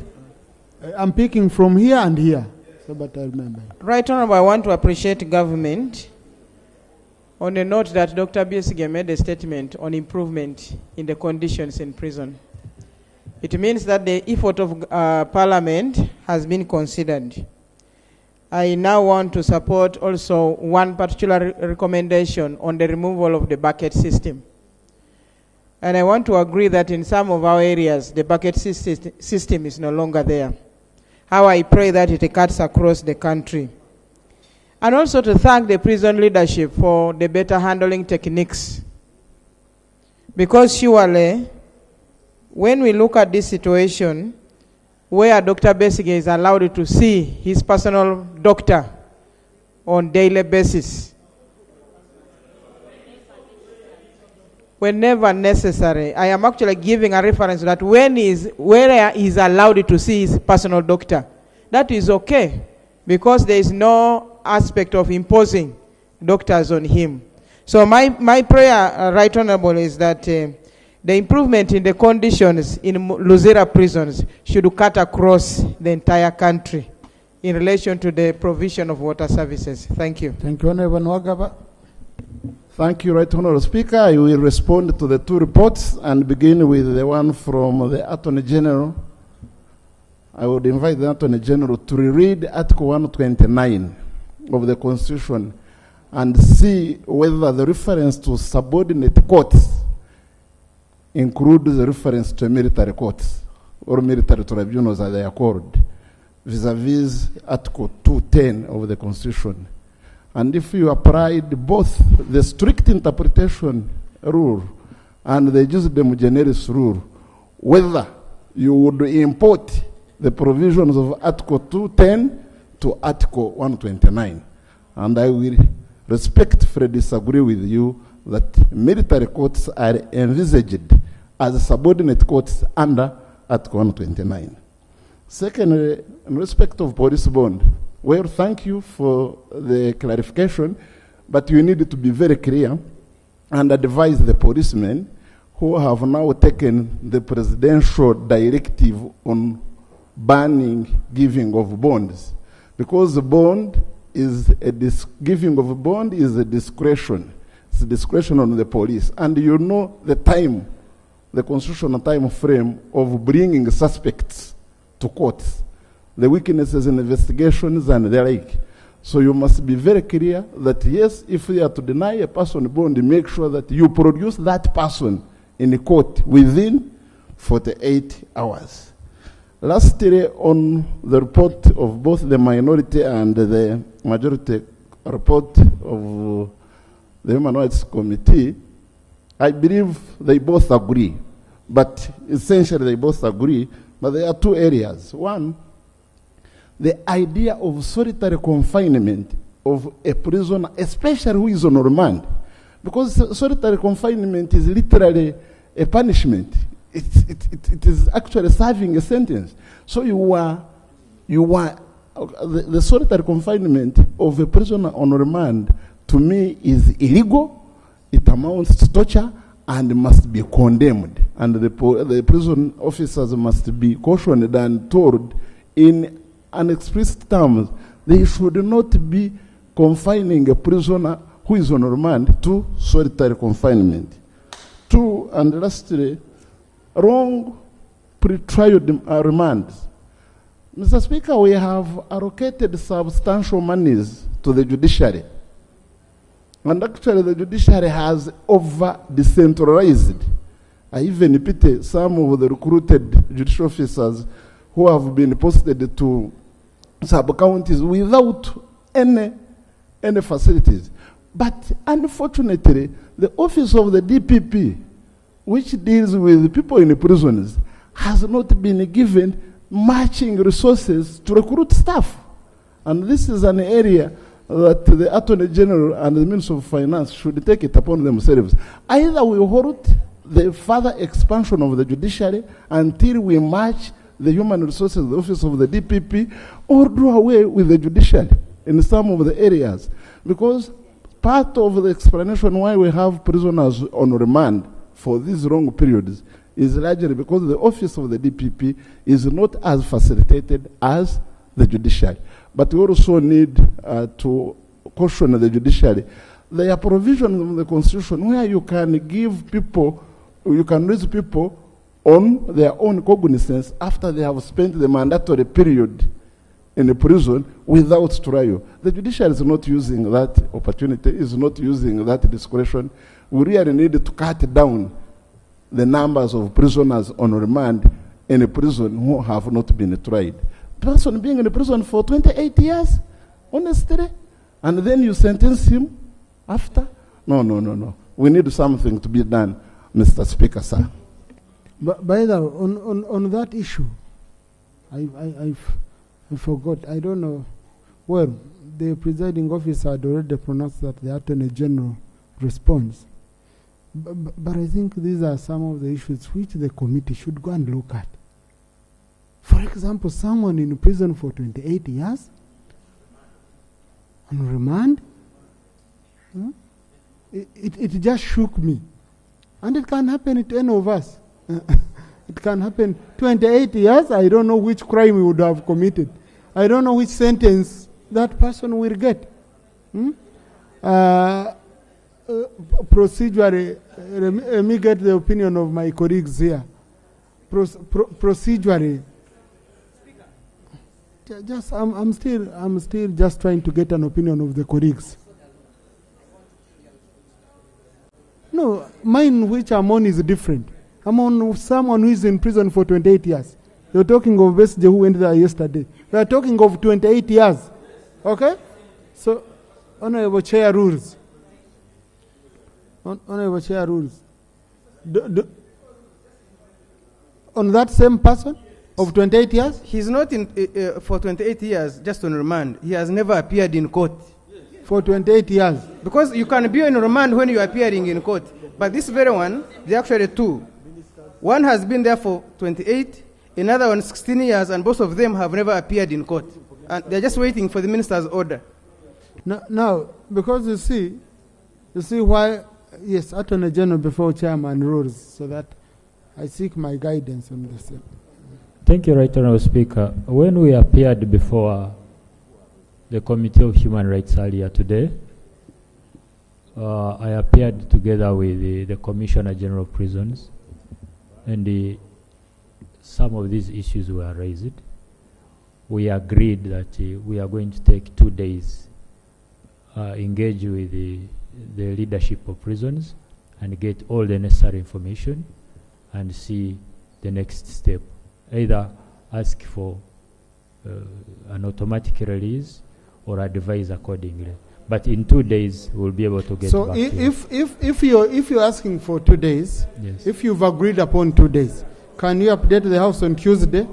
Yes. Over the same? Yes, Mr. Speaker. No. Mr. Speaker.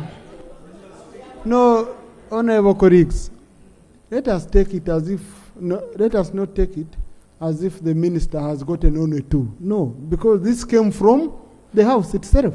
I'm sure they must have given more information, and there are more people. Okay? Mr. Speaker, so, among the issues they raised, there were some who have been there awaiting ministers' orders. Those who are deemed mentally, and they have been waiting. So, but now we need to engage with the commissioner, okay? Honorable colleagues, no, so, this matter, Honorable Katunta, I had wanted your guidance, but with the submission of the Attorney General, I've gotten a true picture. Yes. The Attorney General has said, they've agreed that within 2 days, they should sort this matter. Okay? And I'm saying 2 days, start tomorrow and Thursday. They even have an allowance of Friday and Monday. Then on Tuesday, the coming Tuesday, the Attorney General updates the House on the status of prisoners of that category and what they've done about it. And then we can carry it from there. Thank you very much, Right Honourable Speaker. Can we continue with the debate? Honourable Katuntu. I don't, as you know, I don't always rise up on such issues. Right Honourable Speaker, we seem to be dealing with a systematic problem. It's not about Luzira. And the landed Attorney General should be talking about the entire prison service. Because we might be thinking it is Luzira, but somewhere in Mitoma there in a prison, there is somebody who has not gotten justice for 10 or 20 years. So this issue is not only about Uganda Prison Service. It is about the judiciary. It is about the Directorate of Public Prosecution. Because if you have investigated a matter and you have a suspect or can accused and you have not prosecuted him for 20 years, 20 years, this is not, this is something ordinary which can even, should attract further investigation, including a judicial commission of inquiry. It is not only illegal, it is certainly unconstitutional. Because the Constitution, Right Honourable Speaker, demands for a fair, speedy trial. It's a constitutional command. How can somebody has been arrested and is now begging to be prosecuted. And he begs for 20 years. Please prosecute me. Please prosecute for 20 years. We cannot sit here as legislators. Not these guys who put on wages as judges to say they are dispensing a system of justice which keeps somebody in jail for 20 years without a due process of the law. So, Right Honourable Speaker, as the Attorney General comes after the days you've given him, I think he should be able to look at the entire, and he gives us statistics. I thank you, Right Honourable. Attorney General, Honourable colleagues, we are diverting our debate. We have been on an issue, so let's remain focused. Attorney General. Right Honourable Speaker, this in light with what my senior Honourable Katuntu has said, the Commissioner General for Prisons has shared a list already. So we are going to look at it. Across the whole country? Yes, across the whole country. Okay. And I think that should also go a long way in answering what Honourable Dur was saying earlier. Thank you. We will report back on Tuesday. Thank you. Thank you. But Honourable Attorney General, as we report back, someone slept on a job, and which resulted into very serious and bad consequences. Huh? It's unacceptable. 28 years? Number one, who is keeping that prisoner? If you have someone for 28 years, you've never taken them to prison.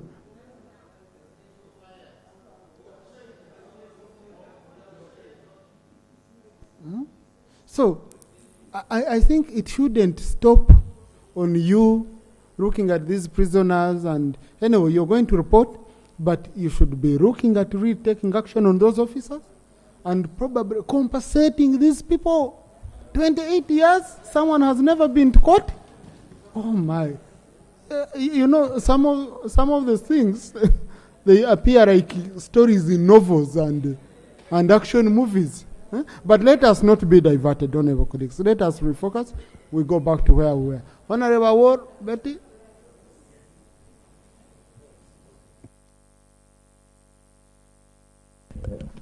Thank you very much, Right Honourable Speaker.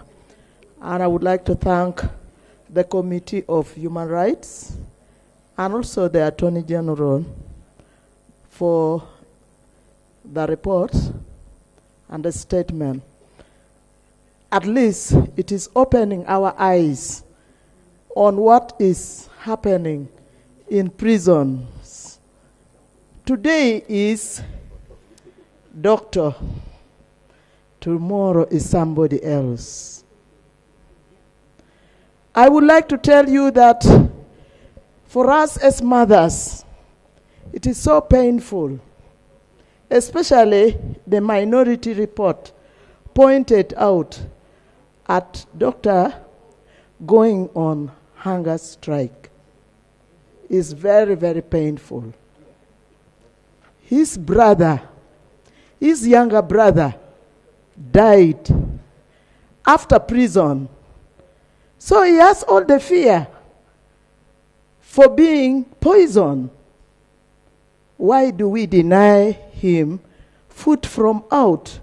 We know that the practice there, yes, it was there. At first he was denied. That was why he had to go on hunger strike.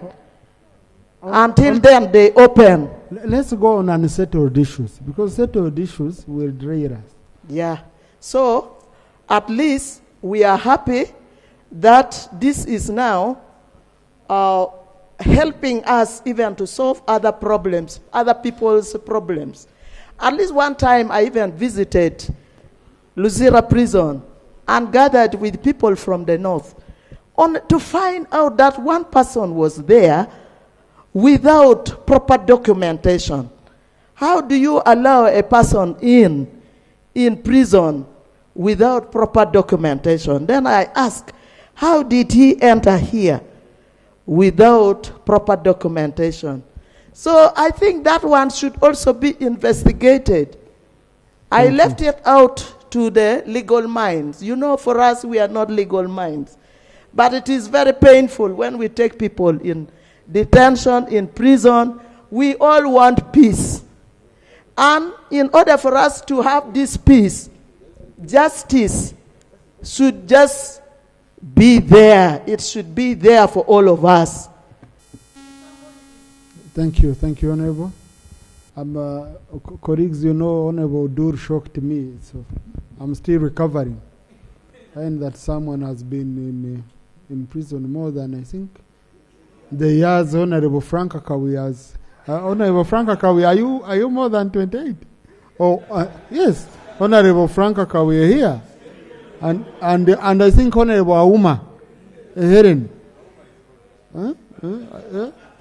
and Honorable, you know, it's really shocking to me. The visit to the prisoners, but then I will ask you, Chairman, also. You have been giving us a report every year on status of prisoners. How come you had never seen this? How? Parliament has been here for the last over 28 years. Thank you very much, Right Honourable. Right Honourable, the record will bail me out. We have constantly raised in our reports the questions of long pre-trial detention. It's on record. This House has made resolutions in respect of this matter. You see, Chairman, why I'm asking how you present. For example, Honorable Dur has made it very easy for me, and by shocking me, that someone for 28 years. I don't think even Attorney General would hear that someone has been in prison for 28 years, and it goes on as business as usual. But when we do generic reports, okay? Right Honourable, I am not in the habit of authoring generic reports. Yeah. I am a slave of detail. In all our reports, we have indicated to this House, naming persons, giving the dates on which they were arrested. Biamukama Alifred, arrested on 12 March 1997. The case, murder, mental issue, schizophrenia, the court circuit, Mbarara. If you calculate from 1997 to current date, it gives you 26 years. We have stated, named the specific prisoners. But, Right Honourable Speaker, you were talking about sleeping on the job. Even the Commissioner General of Prisons has constantly reminded the Ministry of Justice and the Judiciary. We tasked them every 6 months to write to the Judiciary and point out the plight of these prisoners. And they have been doing that consistently. Anyway, Tuesday, let's look at this matter on Tuesday, extensively, okay? Tuesday. So, Honorable Rita. What's that? Thank you, Right Honourable Speaker. I would like to comment on two things. The first, the Deputy Attorney General's statement that has pointed out the issue of the presidential directive on bail. Right Honourable Speaker, the issue about bail of bond is a two-edged sword. It amazes me that if you owe a moneylender any coin, you will actually not be granted bail. But if you steal a border from a border rider and you are arrested, even by the help of themselves, in a day you're going to be given bail. Bond rather. I had 2 meetings with border riders in Barra City on the 28th of December last year and the 24th of January. They are very devastated and desperate, to the extent that they think probably taking the law in their hands is the solution. So as we agitate to say bond should be given to people, we also need to consider the village thieves. I think the president's idea is really factual. people who steal goats, who steal people's, raid people's chickens, they go scot-free because the moment they enter, they are given bail. So we need to be very considerate, Attorney General, on that matter. So as you cry the other side, that bond should be for everybody. And the issue of the lack of the small claims courts comes in there. So Right Honorable, I think the Speaker should be able to elaborate on this issue. The Attorney General, that if somebody has taken my goat, it is 150,000. Must I go through the whole process? Because the police, for instance, in Barra City, are full of young people, and they cannot have the capacity to process all these small claims to be cleared so that they go back home. So we need, I request your indulgence, that Right Honorable Speaker, you task the Deputy Attorney General to substantiate on this matter of the small claims, the issue of bond. Then the other, Right Honorable Speaker, most times in this House, most of you are lawyers, you are referring to the law, but also sociologists exist. The functions of the prisons are very key. Most cardinal are 4, but I just want to use 2. One is the issue of deterrence and rehabilitation. And recently we talk about restitution. So if you are confined, you are in jail for 28 years, others are actually 15, others could even be 3 months, which you shouldn't be. Are we solving any problem, or are we addressing the cardinal reasons why people go to jail?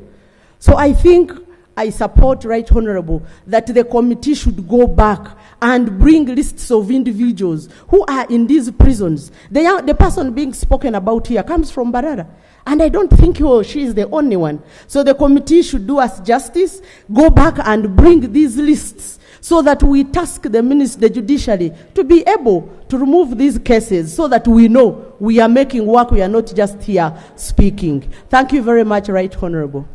Thank you. I think, Rita, what you're saying is in line with what Honorable Nwagaba requested, that clarify to the police officers. This clarification would be good so that they know it's not just a matter of denying. Ensure people are tried. If they are not tried within the constitutional limit time, give them bond. Okay? But of course, village thieves are a big problem. Someone just came to my trees. He had the audacity to cut trees and even bring a road and road. and he's from Maroon. And then they go to Mitoma, they get bond. And then coffee, you do coffee, they harvest on your behalf. You do coffee, they harvest. You do seedlings. When they want to go and get a drink, they pass by your nursery bed. They sell around 10 seedlings and get money for waraji. So it's a big problem. But I mean, voters. Voters. Yes, Honorable Nzima. Thank you, Mr. Speaker, for the opportunity. Mr. Speaker, I want to make comment on 3 issues. Issue number 1 is to thank the committee for this report. Because when this issue was presented in the House, it appeared very nasty, and it was also accompanied by a picture of Dr. Besigye. But when you listened to the report, it has clarified all this. And on the other side, the report also raises question about the credibility of the issue which was raised and the manner in which it was raised. So I want to thank the committee for that. The issue of limited dietary implications to the inmates. I had an interaction with the prison authorities. They said actually they produce all the food for the prison. I mean people who are in prison. And also they have gone ahead to produce seeds for the country. They are supplying many farms, private farms with the seeds and seedlings. So I think the best we could do is to encourage them to diversify the production of food so that it can meet that dietary challenge. The issue raised by the committee about congestion. I had an interaction with a former inmate who told me he had the chance to go to 2 of these prisons Chigo and Luzira. But he told me if he is to tell me the stories, much as people complain about situations in Luzira, it is worse in Chigo. Even the food is not enough. When it comes to sleeping spaces, if you are lucky to get a space where to put yourself, you will be actually the luckiest. So I think the recommendation by the committee that government needs to look into building more prisons so that we reduce the congestion. We need to build more facilities, prison facilities, to reduce the congestion. I really support it, and as Parliament, we should really look into thinking about that. I thank you, Mr. Speaker. Thank you, Honourable Namboze.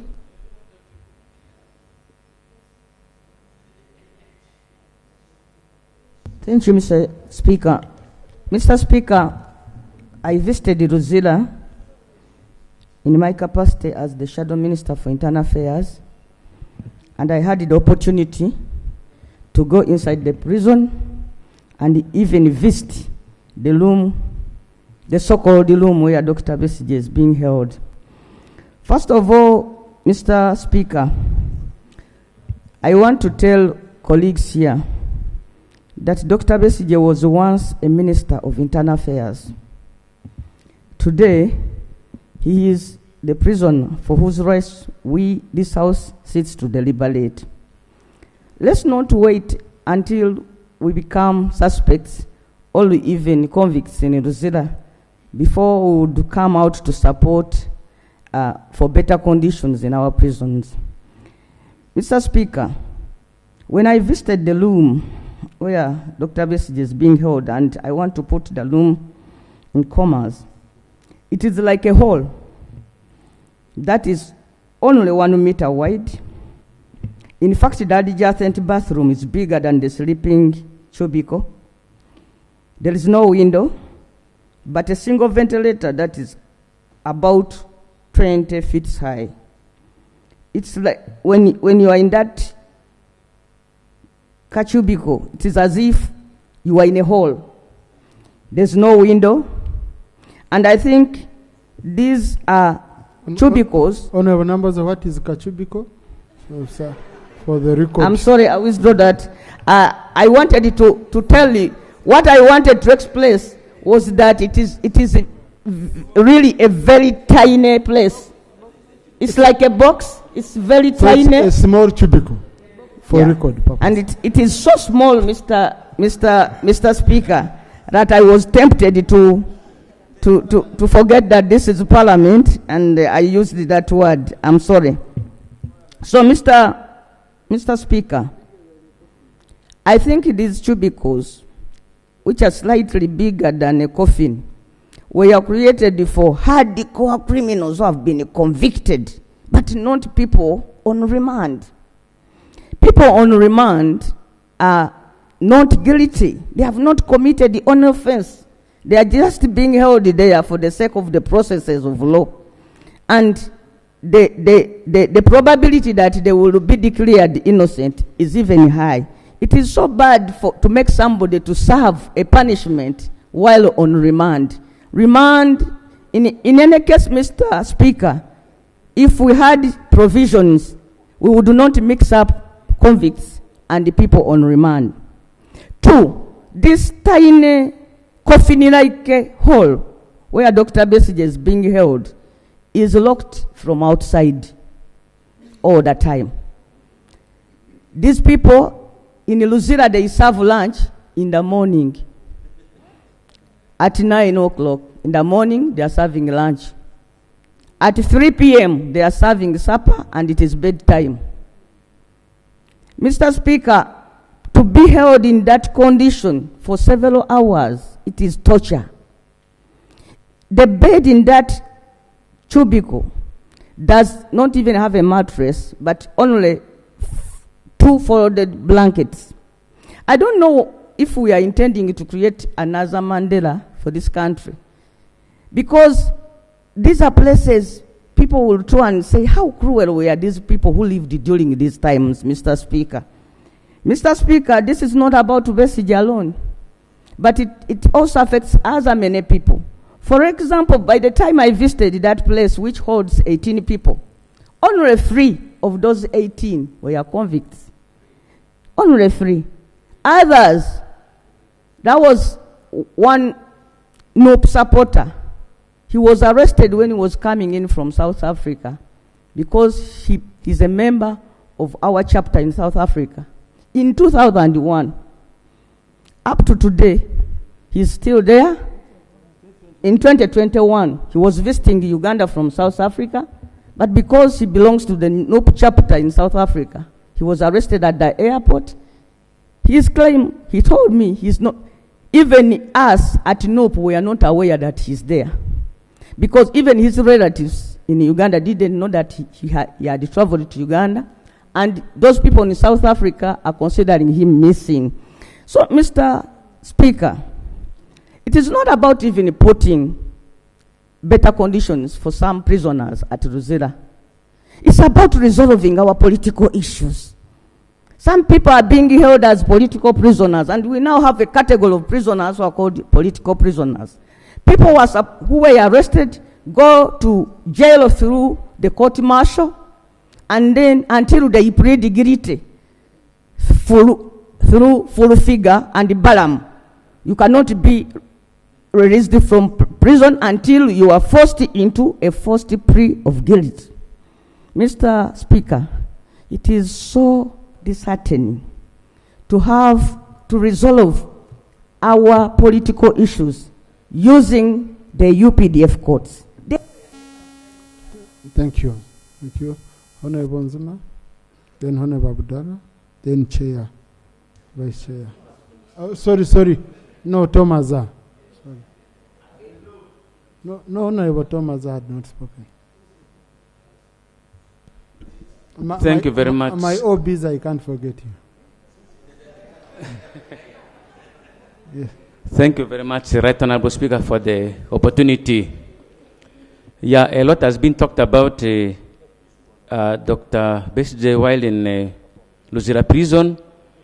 Issues related to safety, security locks, solitary confinement, prayers, and so on and so forth.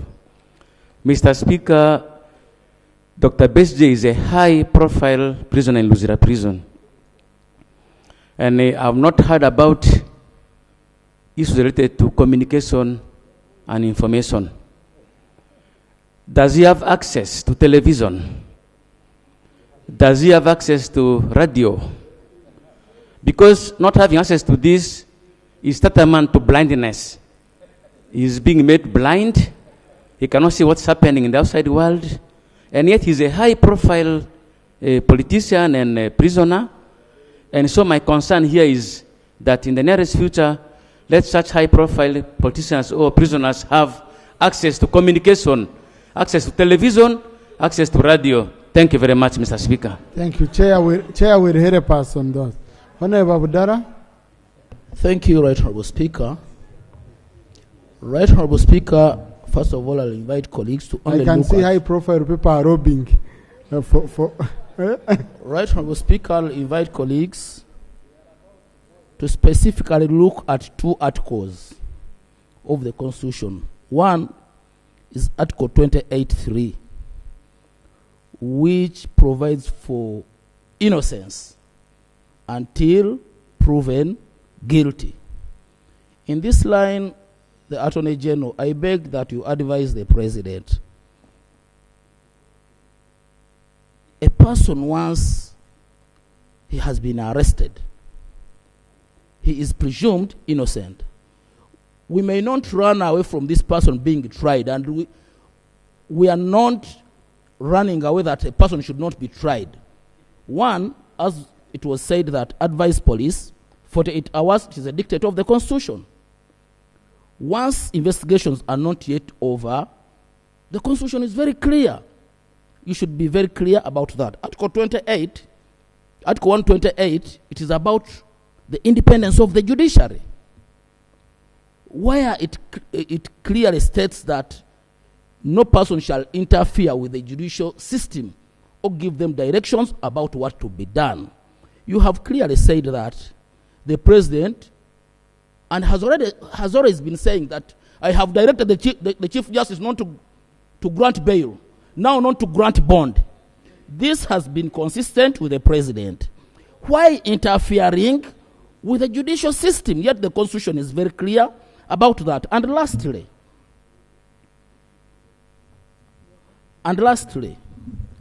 I'm not going to comment about the Kabazguruka case because it is a sub judice. There is a very recent judgment of Semju Abdul Nur versus Attorney General. It is number 4 of 2018, and the judgment was delivered on 3rd February 2023, clearly stating that civilians should not be tried in court martial. You are not implementing it. You are just silent and keeping quiet about that. And the very last one,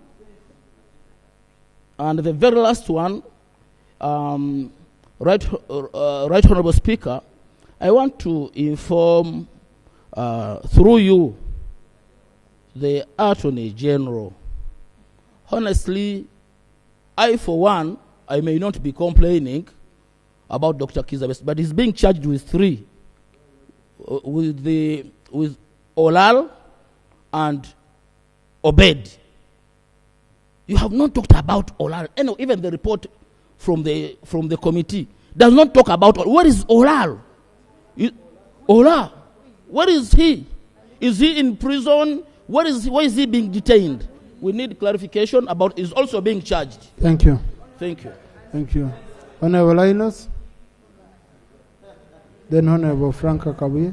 Thank you, Right Honorable Speaker, the Committee of Human Rights. The chairperson in his statement here mentioned that there are 3 groups of people qualified to provide food, not deliver food to retired colonel. 3 individuals, not 2 groups. 3 individuals, yes. But again, as government, you know, the opposition are so desperate for power, and they will look for everything to tarnish the name of government. And Right Honorable Speaker, do the prison authorities check the food that is delivered? Because even those individuals delivering food might compromise the food and eventually poison. The victim is or the person jailed is or incarcerated is poisoned, and they start tarnishing and blaming government for poisoning a person in prison. So we also have to look through that as the committee, and then also come up, because government also, we are vulnerable. They can do everything in order to tarnish our image. Thank you. Thank you. Yes. Honorable Frank Akabuye, then Honorable Ngiso. Thank you. Thank you, Mr. Speaker. I would like to thank the committee for the observations and some of the recommendations, especially from the minority report. Mr. Speaker, my concern is about the 500% congestion rate in Luzira prison. I believe this is not only in Luzira but also in other prisons, just like comrades have said about Chigo and Chitalia and other prisons where many people have been remanded or convicts have been sentenced to. Right Honorable Speaker, most of these people have not been seen in 2 courts. They have not seen justice, they have not been convicted, but they are on remand for years. And this is affecting their families, their rights, because these are young people. When we speak about the convicts, and when we speak about these that are remanded for over years, for example, in NUP, we have many political prisoners who are still in Chitaria, who are in Chigo, who are in Luzira, and their rights are not being served because they have been denied justice in the courts of law. And these are the people that are accumulating or are congesting the prisons which were meant to hold only 600 prisoners. Now they are in 3,000 prisoners. How I wish the judiciary and also government comes out clear to give freedom to these young people, because most of them are being charged politically. They have not been into the corruption that we have been seeing around. They have not been found with any arms, but they have put up charges against them, and now they are serving the punishment. Also, lastly, Mr. Speaker, I would like to draw the attention of the committee and also seek clarification from the chairperson in line with the third person who is co-accused with Dr. Chiza Besigye. Would like to know the state in which he is and where he is. Did you interface with him in the prisons, or is out enjoying the freedoms, waiting to be brought back in the court martial to masquerade around as if he was part of the plans that put the doctor and Honorable Lutale into the cells? I beg to submit. Thank you. Thank you, Honorable Emmanuel. Thank you, Right Honorable Speaker, for this opportunity. The report, I can say thank you for that report, for both the majority and the minority. And Right Honorable Speaker, this has been occasioned by the question that people asked here, and mainly about the health of Dr. Chiza Besigye and also his feeding. So other things are coming in only as a by the way, as a discovery of what people found out there. Mr. Speaker, I want to say I admire Dr. Besigye a lot about his resilience, because some of us would have chosen just to die. Because what Dr. Chiza Besigye has gone through, some of us are not prepared to take. We would rather die and we go away. But also, I want to warn, because over the weekend I was in Nebi. The perception people have is whether you release Dr. Besigye today, he stays for I don't know how many years, but eventually he dies. People were telling me there is no way there will be no accusation of government. Because whatever he has gone through for all these years have accumulatively impacted on his health. And that is the warning which is there. And I had seen the minister who was praying that Besigye is okay. She had come, but now she has gone away. I wish we continue with such prayers. Because honestly, I don't know, by the confession that now he is feeding well, now he can access his doctor. If by that confession, if we see Besigye now, he can be looking good. Because ordinarily, Besigye was looking so bad. And I don't think as a government, we really want somebody to go to that extent. And finally, Right Honorable Speaker, I have never been to prisons as either a prisoner or on remand or something. But the reports I get, I really feel for our people. We have a prisons in my constituency, Wadilai. If you see the amount of work these people do and the foods they produce, I would imagine from that they could even sell and make sure that they can eat fish, since we are close there. They can eat a variety. They can produce their own food, sell some, and make sure that the money they get, they can have also other sources or other varieties of food. Because when I hear that they are only on posho and beans, and I'm very sure even the beans must be very poor quality. And yet they are producing so much that can be sold, and from the money they can now buy other foods which they eat. Really, it's something we need to look at. Thank you, Right Honorable Speaker. Thank you, Onekarit. Allow me first pick FDCM, please. Yes, yeah. And Thank then, you. and then those who are FDC by association like Okupa. But you are an independent here. So, yes, Onekarit, then Batua. Thank you, Right Honorable Speaker. Mr. Speaker, I feel the pain. I feel the frustration that Dr. Kizza Besigye is going through. Mr. Speaker, in 2021, I was arrested when I procured an ambulance for Kitgum municipality during the COVID-19. I was subjected on a very poor treatment, isolated in a very bad small house. My senior number was a call, cubicle. I did not sleep that night. I can feel the pain of Dr. Besigye persevering the solitary confinement, having a passage of 4 gates to access him. 4 gates, 6 gates. The confinement of him not being allowed to go for prayers. Prayers of everything.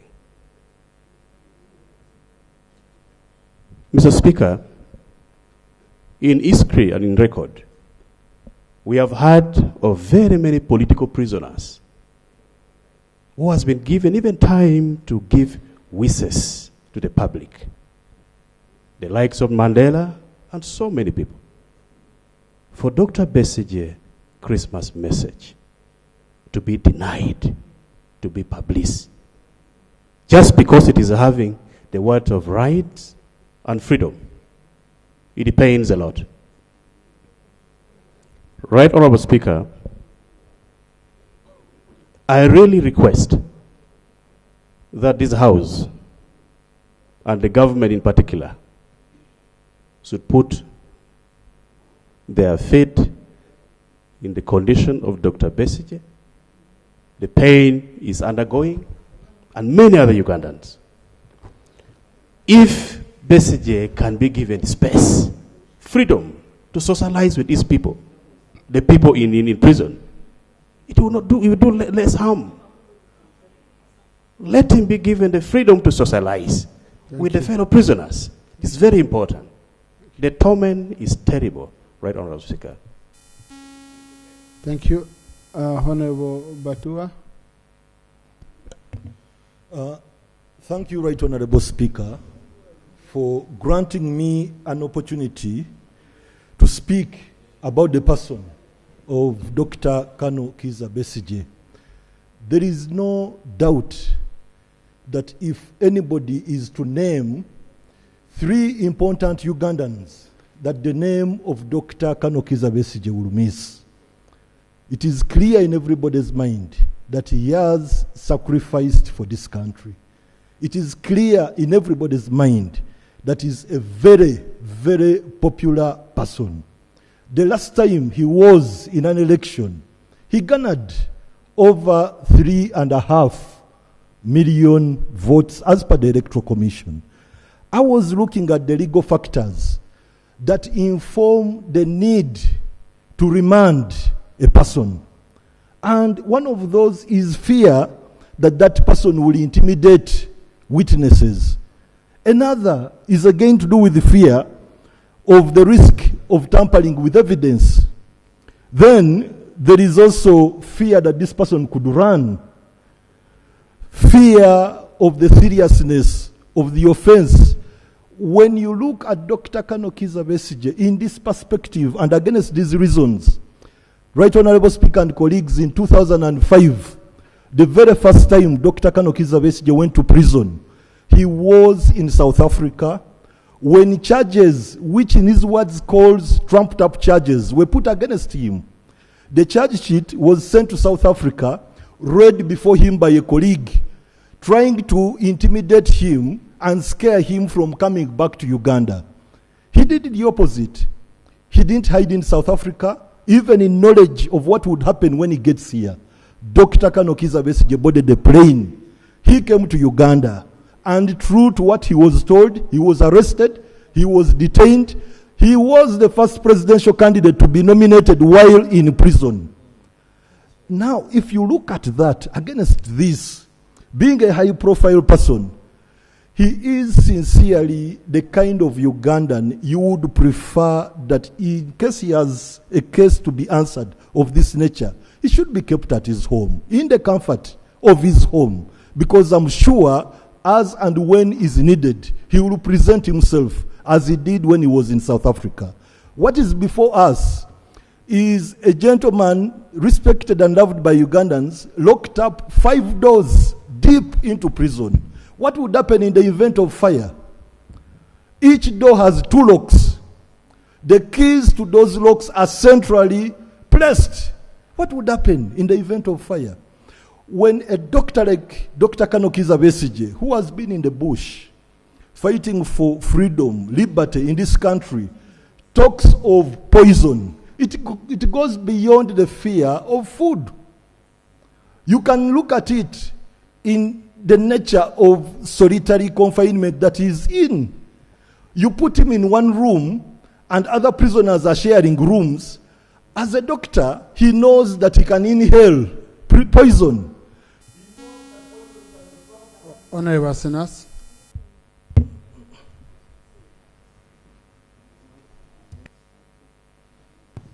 Thank you very much, Right Honorable Speaker. Dr. Kano Kizza Besigye is one of my motivators to why I'm here today. The inspiration he has given to many of the youth and many of the leaders who are coming up, it has been because of Dr. Kano Kizza Besigye. Right Honorable Speaker and colleagues, at 70 years, Dr. Kano Kizza Besigye, a freedom fighter, a liberator of peace in this country, deserves being treated with respect and dignity, despite all those detentions and torture that he's going through. Right Honorable Speaker, today, as we head into the 2026 general elections, most of us are in fear as opposition from this side. Now that the president is giving those directives of no bonds, no bails, we are all victims of falling into the same situation that Dr. Kano Kizza Besigye is in today. If you are opposing government, anything can happen to you. But also even you who are that side of the NRM, you can also fall victims of exactly what Dr. Kano Kizza Besigye is going through. My prayer, Right Honorable Speaker and colleagues, that Dr. Kano Kizza Besigye's detention, unlawful detention, and arrest, while we went to the court martial in Chibuli, in Makindye, I saw the pain that he held at his face. It was exactly demonstrating what most Ugandans are going through. The pain of a father, the pain of a husband, the pain of that woman who is dying silently when his husband has been arrested, detained, the pain of a husband, a father or a brother whose child has been arrested innocently and he has no anywhere to go for justice, but only to beg government. I saw the wife, Honorable Winnie Byanyima, pleading to government the first time that before he was taken to court for. Honorable Cooper.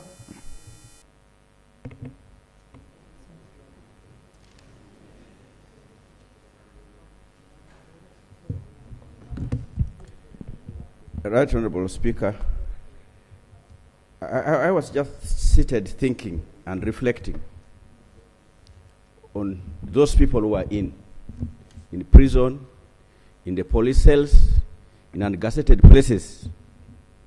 It reminded me in 1988 when, as a young man, 18 years old, I was arrested by the NRS, undressed, locked up in a room of over 20 people, naked, women and men, and women were raped in our eyes. I spent 3 days without tasting any food. The bucket system was being used. The porridge was being brought in buckets. You all have to dip your hands. You have not washed. You have been urinating in the same place. So when I reflect on that, it brings to pain in one's heart. It's not until possibly you have been there that you'll get to know the pain one can go through. At that age, I went through that for 3 weeks. So when we are speaking about this issue of congestion, it perturbs me. And I think it's not only limited to the prisons. Even the police cells, I want to call upon the Committee of Human Rights to do some impromptu visits to the police cells within the Kampala. On the 29th of December last year, I had got news that one of the people from Kasilo had been arrested and brought to Kampala, Chalwajala police station. They had been there for 5 days. I looked at them, there were 7 of them in a cage, like the way you see chicken in Nakawa market, or the markets here. I have a photo here of those people. They could only stand. They did not have where to squat, but they had to kneel on one another in order to sleep. So I want to call on the Committee of Human Rights to visit these places, to know how people are suffering. Just for petty issues. I was reflecting how you can be on beans and posho for 28 years, like the case, Right Honorable Speaker. For 28 years, beans and posho. Only. Right Honorable Speaker, when you mentioned about Honorable Kabuye, that when was he born, I just said, can you imagine someone without conjugal rights since the time Honorable Kabuye was born? Honorable Kabuye has even got children. How many of you can last all that? That's even the pain.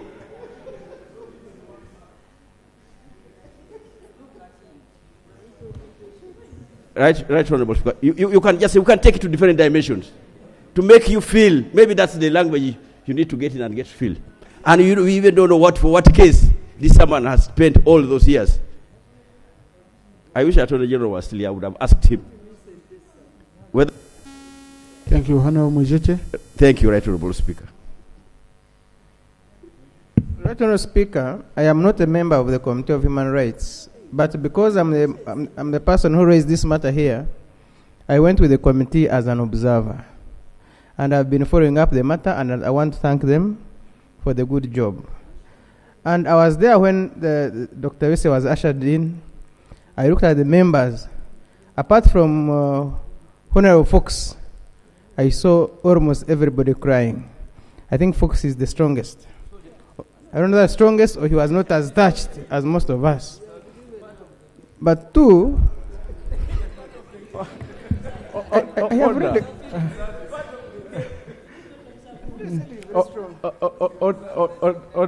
Honorable Chair,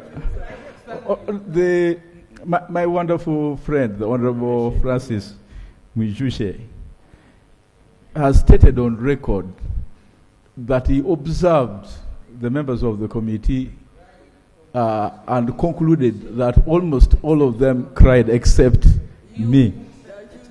Is the Honorable Mwijushe a competent and fit person to determine emotions of people? And is he in order to insinuate that I am a heartless member of parliament without any feelings? Now, what if he cried from inside, if there was a cry? Okay? Yeah. So, but honorable colleagues, let's not try to insinuate that. I know we can express our opinion is better. Thank you very much, Right Honourable Speaker.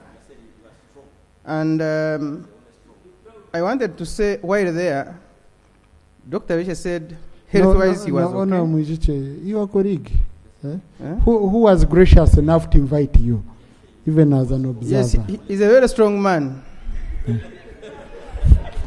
He's a very strong man. He couldn't cry. He's very strong.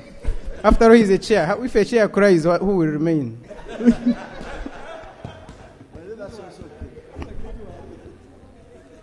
But right on Speaker, I actually put it to doctor. He said you're accessing doctors.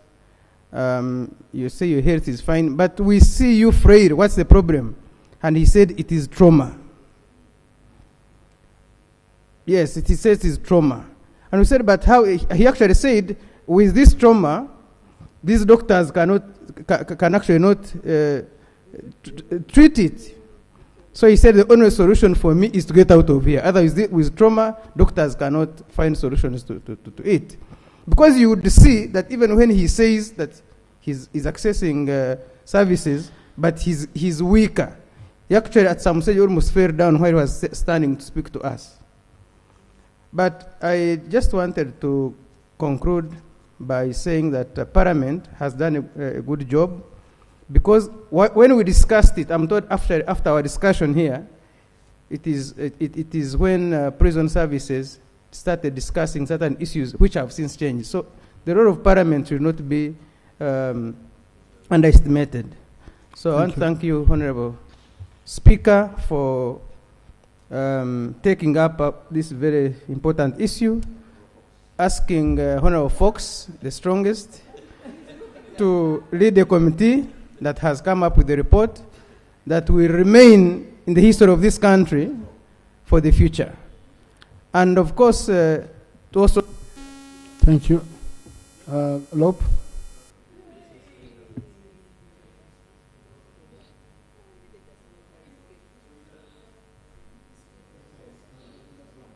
Lope? Honorable Speaker, I'm glad that the Human Rights Committee went to visit Dr. Kizza Besigye and Haji Obed Lutale. You know, when I said here that it's important that as Parliament we do something so that we don't let down these people. So this is step number one. But you see, it's only step number one. I hope that we can push government on some of these concerns. The concern of solitary confinement has come through again and again. For those that have been to prison, solitary confinement is actually a prison within a prison. Normally, for especially the convicts, when some of them, become errant or whatever the case might be, that is when they will be taken to solitary confinement. It's a punishment. But now here you are, Dr. Kizza Besigye, he is still innocent until proved guilty, but is being punished. And that's why we are concerned about political persecution. Because clearly that's what it is. You would wonder why. Somebody said that, you see, he's allowed for a priest to go to him and pray with him. But again, that's taking away his right to freely associate with other prisoners. They excuse that he's very popular and so there will be excitement. How is that his problem? Honorable Speaker, one of my colleagues did ask about a new co-accused of Dr. Kizza Besigye, Captain Dennis Ola. I was consulting our Shadow Minister for Justice and Constitutional Affairs, who is a member of this committee, and went. In his interaction with the prisons officers, they said they do not have him. They don't have a detention order for him, so they don't know his whereabouts. And it's concerning in two ways. One, that this could have just been propped up as a red herring. But two, that very concerningly, he could be held God knows nowhere. But where is this man? I hoped that the committee would follow this up to establish, because you see now, it is Dr. Kizza Besigye, Haji Obed Lutale, now there is Captain Dennis Ola. I thought that you would pick interest in him because he's a co-accused. Where is this man? We didn't hear that. Finally, Right Honorable Speaker, the learned Attorney General talked about police bond. Let me reiterate. Article 28(3)(a) of our country's constitution talks about the presumption of innocence. You see, this whole narrative of these thieves should be denied bond, these thieves, it is only a competent court that can determine that somebody is a thief, somebody is a murderer, somebody is whatever. Because when you refer to them, even by referring to them as thieves, you have convicted them. You don't have that right, regardless who you are in this country. And that's why they are treated the way they are treated. Honorable Speaker, you remember a couple of days ago, there were some people who were shot at by police. And then they said, you see, 3 of these people have been on our wanted list. We've been looking for them. Arrest them and take them to court. But you see, they are treating them as convicted people. And that's the challenge there is, even with this whole, let's ban police bond, let's ban bail. Because you treat these people as guilty already. The Constitution is clear. Let there be due process. Then a competent court can determine that this person is guilty, so they should serve a particular sentence or that kind of thing. And that's why there's negative attitudes towards some of these people. You see the way Dr. Kizza Besigye is being treated, because as far as he's concerned, he's saying these people have already adjudged me guilty.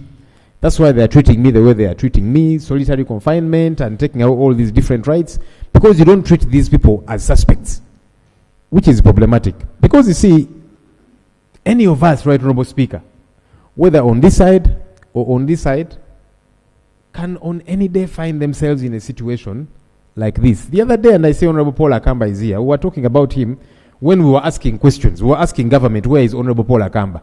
Because he was granted bail and arrested and kidnapped, actually, within the precincts of court. And for about 3 or so days, no one knew where he was. And we were asking. And he belongs to that side. So this should not even be a partisan issue. It should be of concern to all of us, Right Honorable Speaker. Thank you. Thank you. Chair.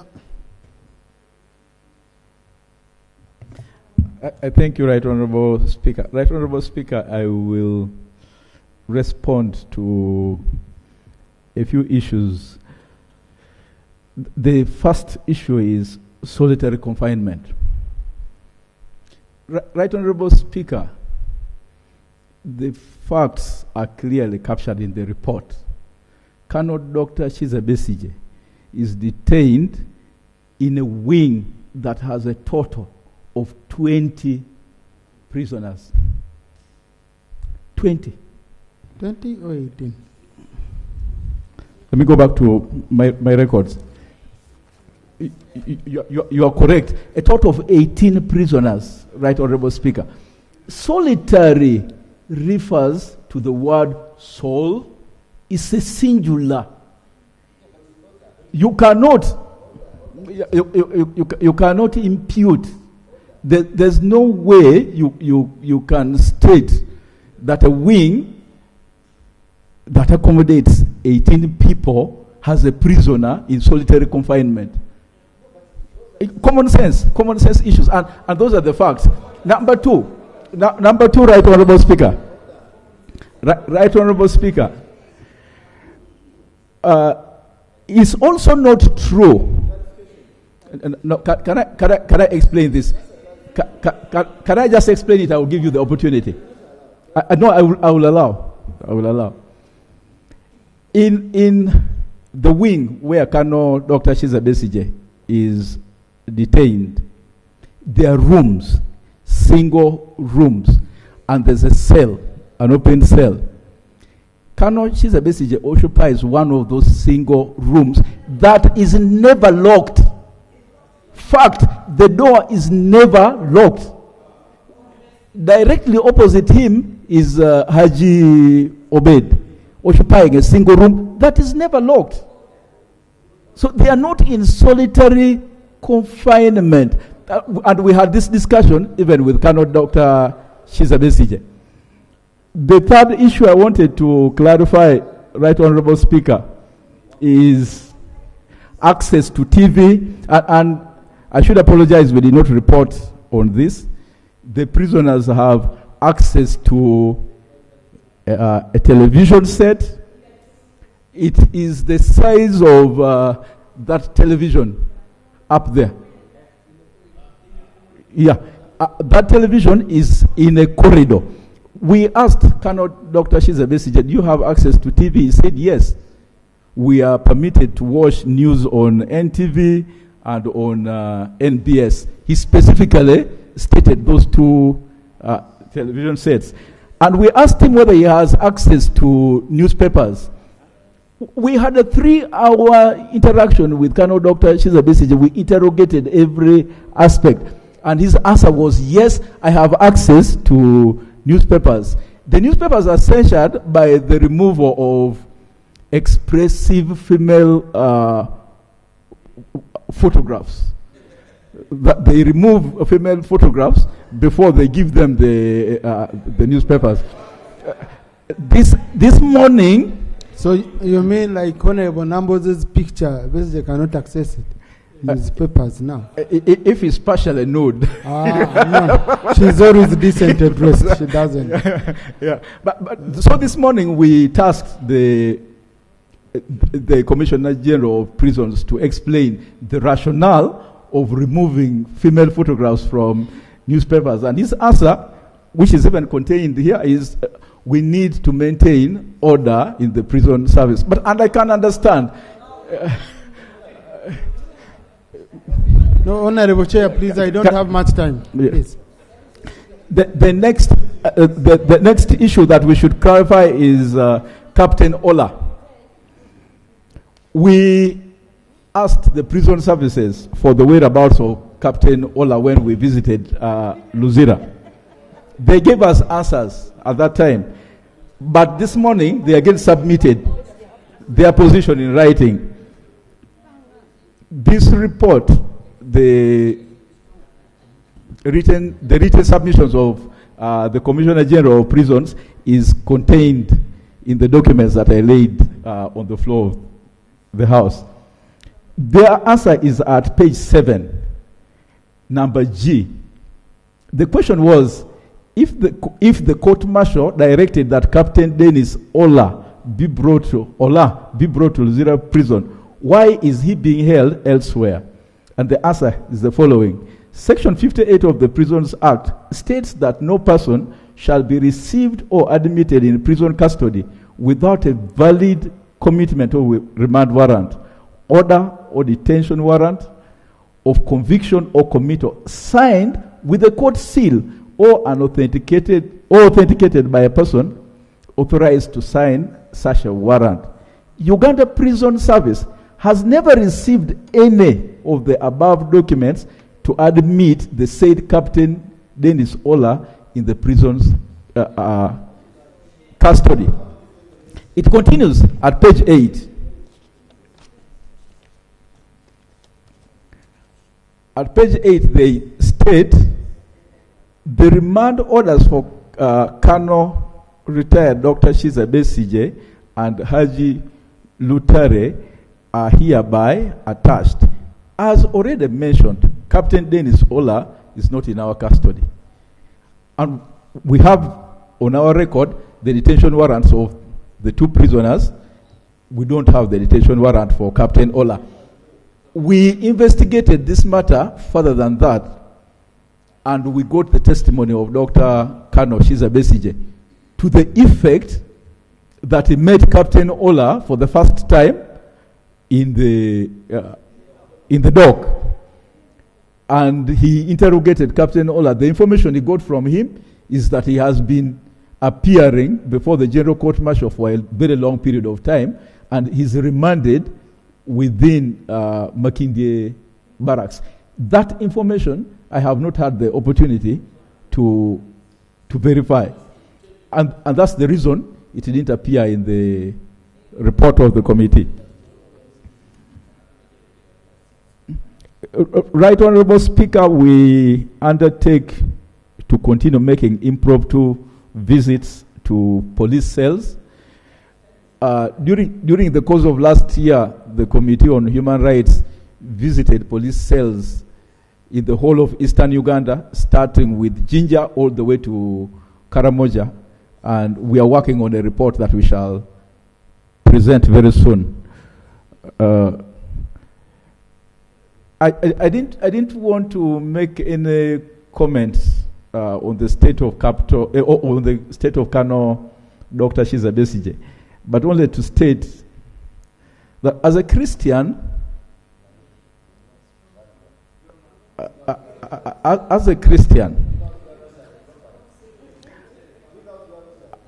I feel for every person in prison. I feel for every person in prison. As a human being, I know the inevitability of ending up in prison. As a human rights lawyer, as a human rights defender, I have a duty to protect the rights of every citizen of the Republic of Uganda. So to insinuate that there are some members of the committee who are better predisposed to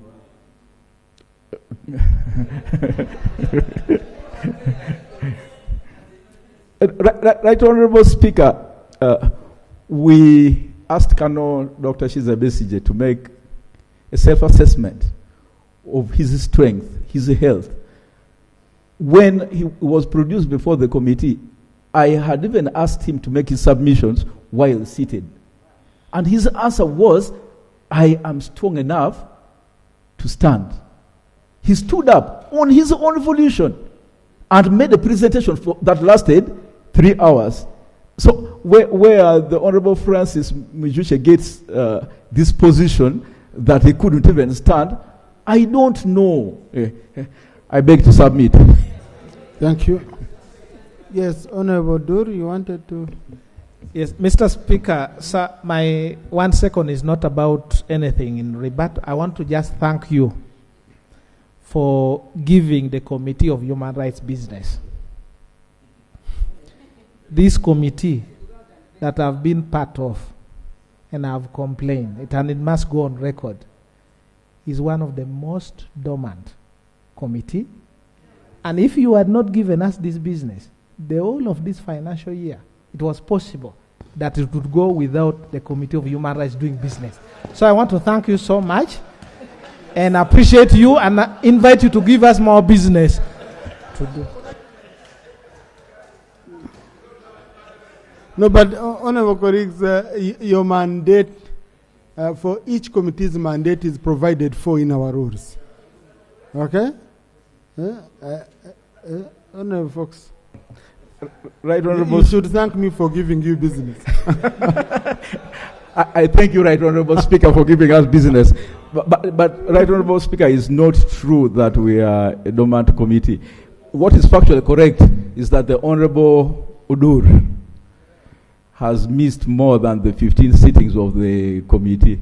And I will never raise that issue. Right Honorable Speaker, I rose.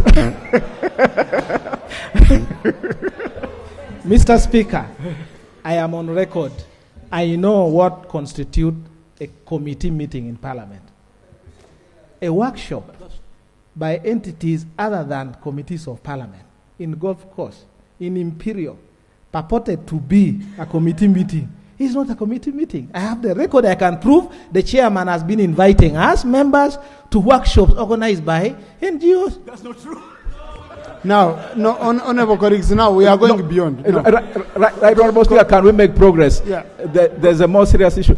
Right Honorable Speaker, I had some preliminary consultations with the authors of the minority report to try and narrow the gaps.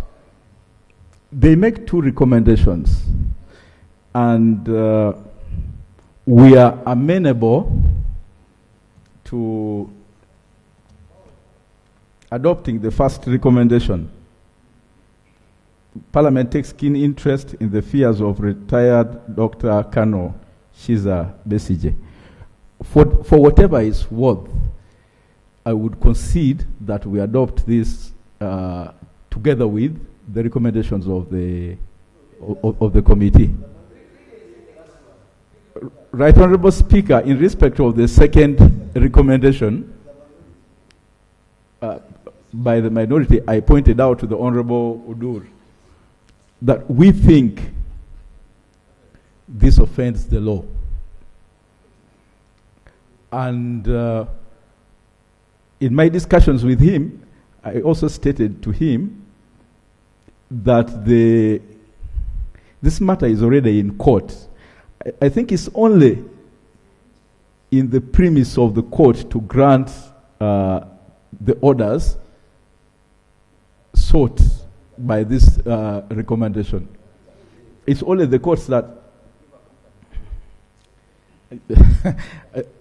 I get you. I get you. It's only the courts that can make orders for determination of the trial of Dr. Shiza Besije and the transfer of his trial to the civilian courts.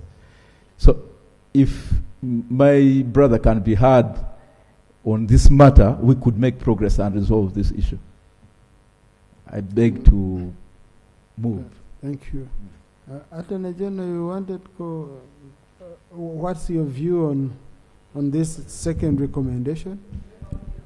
It is a position we agreed upon with the committee chairperson that this matter is most likely going to be addressed in the ruling of the Supreme Court that we expect to come up on Friday. So, in any case, it is outside our ambit now to decide whether it should be civil or criminal court. Thank you. Honorable Jonathan, I had also read it, and reading was feeling like it's going beyond the scope and our mandate as Parliament to order, that the detention in Luzira be terminated and any trial be held in civilian court. I felt it was going beyond, but usually we consult. These are issues where we can build consensus. Honorable Jonathan, I don't know, what's your view on the opinions expressed on this? Yeah, Mr. Speaker, thank you very much. For the record, the recommendation number 2 was that the minority report recommends that the trial of retired Colonel Dr. Kiza Besije and subsequent detention in Luzira be terminated and any other trial be held in the civilian courts. I have no problem if the House thinks that this is the recommendation needs to be dropped. But I just want to invite the Attorney General and the Chair to also take cognizance of this fact that in criminal cases, the prosecutor is the executive, ordinarily. And even where there is a compelling reason to prosecute, they can decide to discontinue the case. I was just coming from that angle, that since they're in control, out of so many other factors that I didn't want to mention, it could be health, it could be the things we have discussed, they could find in their heart of the executive, I'm not meaning us, to say, we are considering this. But if that makes, it's problematic, I have no problem, because this is not my sole recommendation. It is for the House to adopt, and if the House feels like the more moderate and considerate can persuade the executive, then I have no problem conceding to it. Thank you. You see, Honorable colleagues, now you can see the intention of Honorable Jonathan. He wanted to bring this issue to the attention of the executive, to go and think about it and all. But in the end, it becomes a recommendation of Parliament. And the moment it's a resolution of Parliament, Rule 220 will apply, where we shall come and ask for action. So it's no longer now something to go and think about or what. It's something you must go and implement, which would really, colleagues, offend the law. And the way I'm looking at this minority report, it enriches the main report. Okay? So, if you remove this part which is a bit problematic, if you remove this part which is problematic, then you would be able to adopt both of them at once, so that it's more or less one report, and we shall demand action on both of them. It's an issue which we should agree upon. These are issues of human rights. We shouldn't be having so much debate and on it. So, okay. So, honorable colleagues, I'm going to frame my question this way. The clerk will clean it up. But I put the question that the report of the Committee on Human Rights to the Zira Maximum Security Prison to assess the prison conditions of Kano Dr. Chiza, retired Dr. Chiza Besije and Haj Obed Rotary Kamregeya, together with the minority report, save for recommendation number 2, be adopted. Those in favor of the minority report. Those in favor say aye, and the contrary nay. The ayes have it. Okay? Yeah, I think this is clean enough. Yeah? It's clean enough. You had something to respond to? Just wait. No. Wait a bit. Right. No, just the revert on a general. Right, Honorable, you've made a number of directives, and like Odul said, there were several other commitments made earlier. I'm humbly requesting that the Office of the Clerk gives them to us in writing so that we see how best to address them. Thank you. Now, honorable colleagues, I've received a request from the chair, a budget committee. They've told me their report is not yet ready. So if we start tomorrow at 10, it will be difficult for them to really present. But you remember we have a statutory deadline of 1st Feb. And 1st Feb is Saturday. So, budget committee, you've been with this BFP. I don't know why we cannot conclude this. So, yes, Honorable Jonathan. Thank you, Mr. Speaker. In light of the discussion we held, if you could reach out to the budget committee to handle our worry about the budgeting, the shortfalls in fundings in certain areas resulting from certain decisions that we don't control. I feel if the budget committee could have a paragraph to interact with the Minister of Finance so that it's addressed in their report, that we are aware of this decision made elsewhere and it would impact the budget this way, and we have taken care of it in the following terms, and it would be better. Okay. We can even handle that when we are on the floor in case they don't get it, since BFP is not final in its own right. Okay? Yes. So, so with that, I have discussed with the committee that we do tomorrow at 2 p.m.